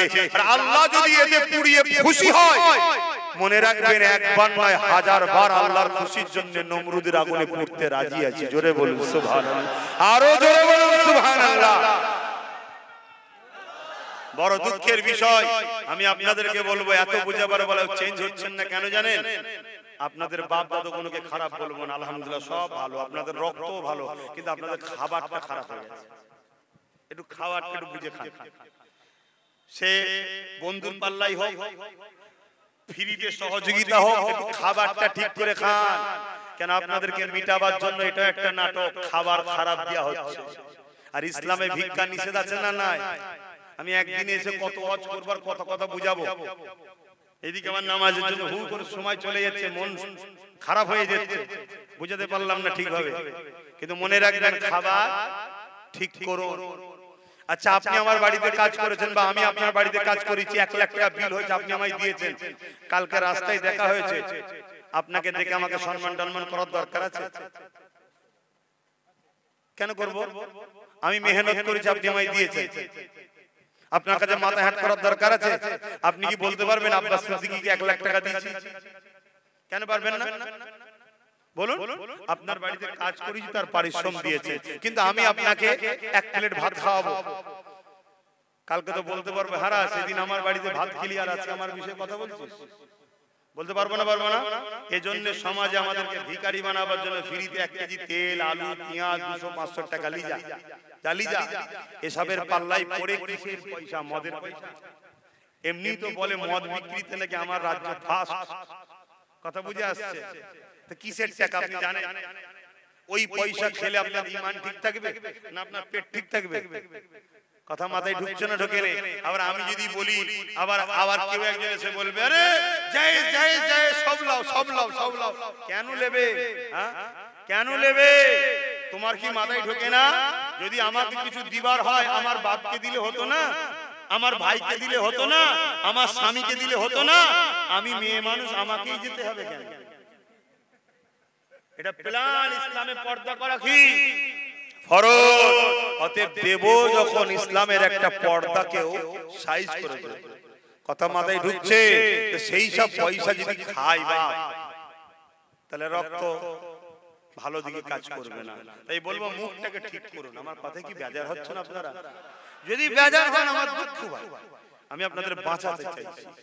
কেন বাঁচতে গেলে মদিনা ওয়ালার ওখান থেকে ফয়েজ দরকার, দোয়া দরকার, তবে রহমতের ফেরেশতা আসবে। জোরে বলুন সুবহানাল্লাহ। আল্লাহ নবীকে ভালোবাসুন। আর তো কথা বলার সময় নেই, নামাজের ব্যাপার হয়ে গেছে। একটু সালাম দেবো, আদবের সাথে দেবেন না? আদবের সাথে দেবেন না?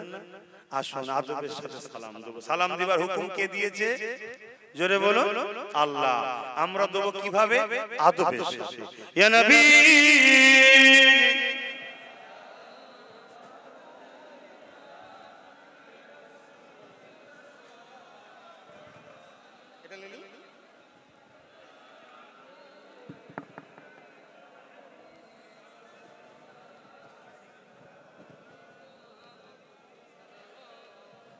একটা কথা মনে পড়ে যদি বলে দিই, কেন অনেক চিন্তা মাথায় নিয়ে ঘুরি, অনেক চিন্তা মাথায় নিয়ে ঘুরি, কিন্তু ভেঙে পড়ি না। কেন ভেঙে পড়ি না? সমস্ত সমস্যার সমাধান আল্লাহ দিয়েছে। যখন খুব ব্যথা হবে কোরআন পড়বেন বা দরুদ শরীফ পড়বেন, দেখবেন সব ব্যথা কষ্ট হালকা হয়ে যাবে। ট্রাই তো করে দেখুন। দাদা হুজুর পীর কেবল একটা দাওয়াত দিয়েছে, আপনারা জানেন তো? 21, 22, 23 ফাল্গুন আপনারা জানেন। কথা বলুন, আপনাদের সবাইকে দাওয়াত দাদা হুজুর দিয়েছে, যুগ যুগ ধরে চলে যাবে। কিন্তু আমি আপনাদের এই 3 দিন যারাই যাবেন, আমার নলেজ সিটিতে খাবার দাওয়াত দিলাম। দুপুর বেলা বাদ জোহর আর রাত্রি রাত 10টার পর। কেন সকাল 10টা থেকে রাত 10টা পর্যন্ত আমি নলেজ সিটিতে থাকি। ওখানেও আমি আলেম উলামারা যারা যায় কিছু কথা দিনের নসিহত করে। রাত 10টার পর আমি দরবারে ফিরে আসি। সকাল 10টা থেকে রাত 10টা নলেজ সিটির মাঠে থাকি। দুপুর বেলা তো খাওয়া দাওয়া, রাত্রিও খাওয়া দাওয়া। নলেজ সিটিতে অনেকে অনেক কিছু বলবে বাপ ভাইরা, সমালোচনাকারীদের সমালোচনা করার সময় আমার কাছে নাই। কেন ভালো মানসার মানুষ আল্লাহ অনেক মিলিয়েছে, তাদের প্রেম বাড়তে বাড়তেই দিন রাত কেটে যায়। আপনারা নিজের চোখে যাবেন, নিজের চোখে দেখবেন। যেখানে যাবার রাস্তা ছিল না, রাস্তা করিয়েছে আল্লাহ। আমি করিয়েছি। কারেন্ট ছিল না, নিজের পার্সোনাল টেনিয়েছি, নিজের পার্সোনাল ট্রান্সমিটার নিয়েছি। আর কি কি হয়েছে না হয়েছে, ডাক্তার বসছে কি বসেনি, কি হচ্ছে না হচ্ছে, সব নিজের চোখে দেখবেন। লোক যাই নিজের চোখে দেখে। আমার যারা কাজের লোক আছে তারাই বলে যে তারা ভালো ভালো কবিতা পড়ে। কবিতা বোঝেন তো নাকি? মানে কাঁচা কাঁচা দেয়, বুঝতে পারছেন না? কাদের ঘরে যারা তাদের ঘরে ভুল বুঝিয়েছিল, সমালোচনা করেছিল, তারা নিজের চোখে দেখার পরে তাদেরকে গাল দেয় আর বলে এইসব বলেছিল আর ওই তো কত কি করেছে। একদিনে হয় নাকি সব? ভাই একদিনে হয়? বলুন, আমার এই যে ভাই প্রতিষ্ঠানটা চালাচ্ছে একদিনই এত বড়? বলুন, সবকিছু সময় লাগে। আর আমার যে প্রকল্প, হ্যাঁ আলেম উলামা মাদ্রাসার দরকার আছে। হাজারো দাদা হুজুরের আলেম উলামারা সিলসিলা সবাই করছে। যেখানেই নবীর প্রেমের শিক্ষা দেওয়া হয় সেই মাদ্রাসার জন্য দোয়া করি, ভালোবাসি, যত সামান্য সাহায্য করার চেষ্টা করি। যেখানে নবীর প্রেম নেই ওই মাদ্রাসা কেউ ভেঙে দিক, সেটা আমি সাহায্য করি। কেন? ওটা মাদ্রাসার নামে রাসূলের দ্বীনের বিরোধী শিক্ষা দেওয়া হচ্ছে। কথা মাথায় ঢুকছে? সাইনবোর্ড টাঙানো হয়েছে। যদি বলেন আপনি এই কথা বলছেন কেন? হ্যাঁ, ব্রিটেনের মাটির তলায় খ্রিস্টানরা গোপন মাদ্রাসা করেছে, তার পত্রিকা প্রুফ সহ আমার কাছে আছে। কথা বুঝে আসছে? ব্রিটেনের মাটির তলায় কেন করেছে? সেখানে তারা ওই মিশনারি সন্তানগুলোকে লালন পালন করছে, অবৈধ সন্তান লালন পালন করে তাদেরকে মুফাসসির বানাচ্ছে, মুহাদ্দিস বানাচ্ছে, এত বড় বড় বুখারী তাফসীর পড়াচ্ছে, বিভিন্ন কিতাব পড়িয়ে বড় বড় আলেম তৈরি করে বিভিন্ন পশ্চাৎ দেশে মুসলিম কান্ট্রিতে পাঠিয়ে দিচ্ছে। ফ্রিতে ইমামতি করব, আর আপনার ইমাম 5000 দেন তাই ঝগড়া করছে। আর ও বলছে ফ্রিতে পড়াবো। আপনি ছাড়বেন? এই দাড়ি, বড় জুব্বা, পাগড়ি, টুপি সব ঠিক আছে, আসসালামু আলাইকুম ওয়া রাহমাতুল্লাহি ওয়া বারাকাতুহু মাখরাজের সাথে পড়ছে, কে ছাড়বে ভাই? কি মাওলানা নিয়ে গেলে 10,000 লাগে, 20,000 লাগে, হুজুর নিলে আরো লাগে।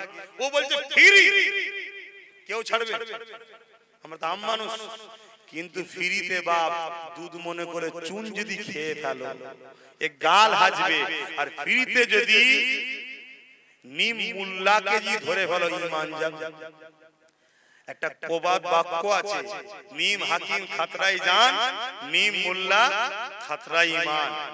এক হাকিমের কাছে এক লেবার ছিল, সে বড় শখ, আরে হাকিম আমার দিয়ে কাজ করে, আমি সব পুড়িয়া টুড়িয়া তৈরি করে ওষুধ দেয় আর পয়সা নেয়, আর আমাকে সামান্য দেয়। ও সব দেখে নিয়েছে, নিয়ে এর 10টা ওর 10টা নিয়ে দূরে গিয়ে একটা ডাক্তারখানা খুলে দিয়েছে, দিয়ে হাকিম অমুক সাহেব বড় টাইটেল লিখে দিয়েছে। এখন ওই গ্রামে একজন কাউকে সাপে মেরেছে। কথা বুঝে আসছে? মা বলছে বাচ্চাটাকে নতুন হাকিম এসেছে, বাপের একটু বুদ্ধিমান হয়, পুরুষ তো একটু ভাবে চিন্তা করে, আমি মেয়েদেরকে বোকা বলছি নাউজুবিল্লাহ, কিন্তু মেয়েরা বড় আবেগ হয়, বড় নরম দিলে তো কি হবে কি হবে কি হবে, ঠিক না? এই হতমত প্রত্যেকে ভুল করে ফেলে, নাউজুবিল্লাহ। আল্লাহ সৃষ্টিকে আমি ছোট করছি না, কিন্তু বাপেরা একটু মজবুত দিলে ভাবে, বলছে ওখানে নিয়ে যাবে নতুন মানুষ, চিনি না কি হবে না হবে। আরে মা বলছে হাকিম সাহেব তো দাও না, তা গেছে, কিন্তু বাপ বারবার ডাক্তার সাহেব এটা ঠিক ওষুধ এরকম করছে। তখন হাকিম নতুন যে এসেছে সে বলছে কম্পাউন্ডার তো চিন্তা করছে, এই দেখো আমি দুটো খেয়ে নিলাম, এটা অমুক সময় এটা ওষুধ খেয়ে নিয়েছে, ও ওষুধ নিয়েছে ছেলেকে খাইয়েছে।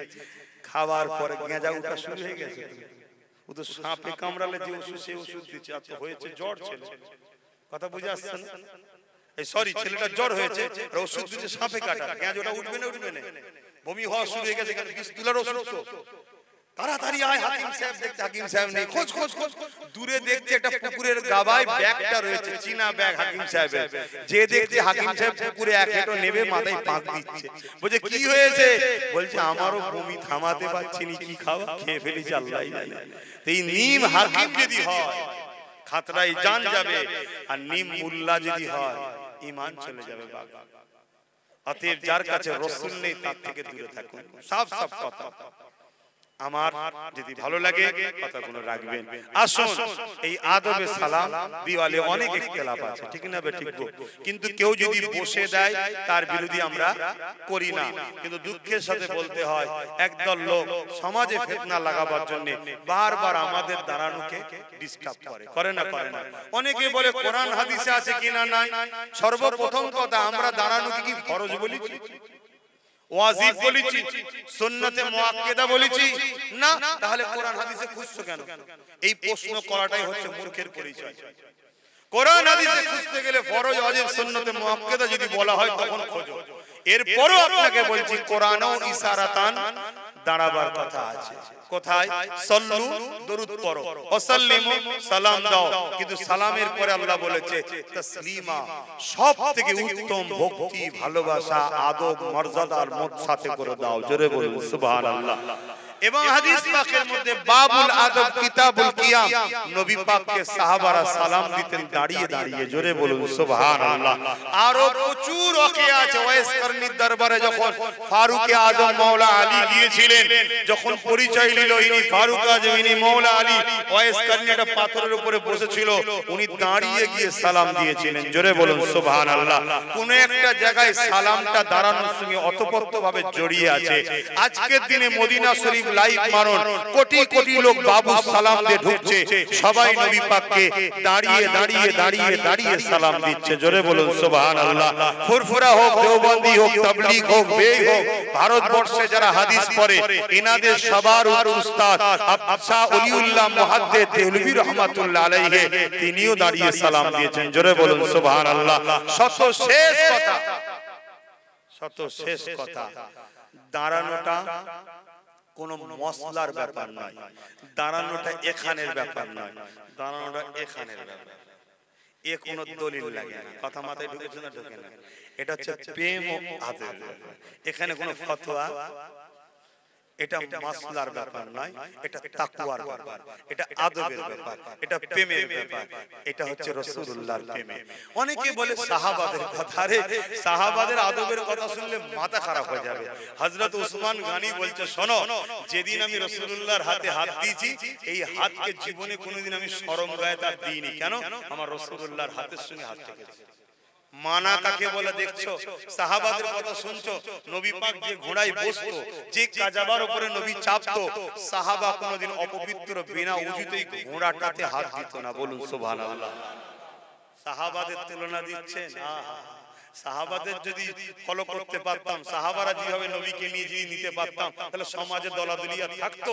আমাদের উচিত সাহাবাদের মতো করে আমাদের আকীদা নেওয়া, অন্য কারো নয়। আমাদের আকীদা সাহাবাদের আকীদা যেন হয়, কারণ নবী বলেছে ওই দলটা জান্নাতি যে দলে আমি আছি, আমার সাহাবারা আছে।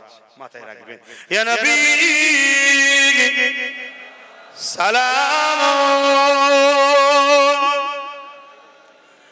ইয়া রাসূল, ইয়া হাবিব সালাম, সালাওয়াতুল্লাহ।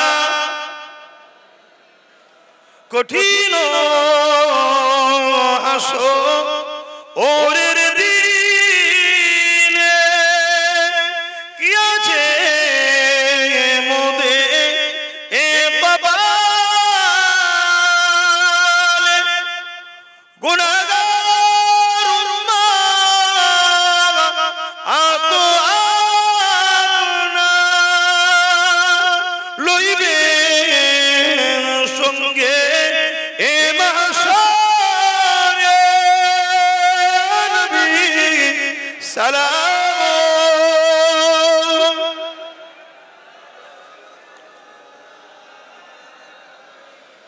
ইয়া হাবিব সালাম।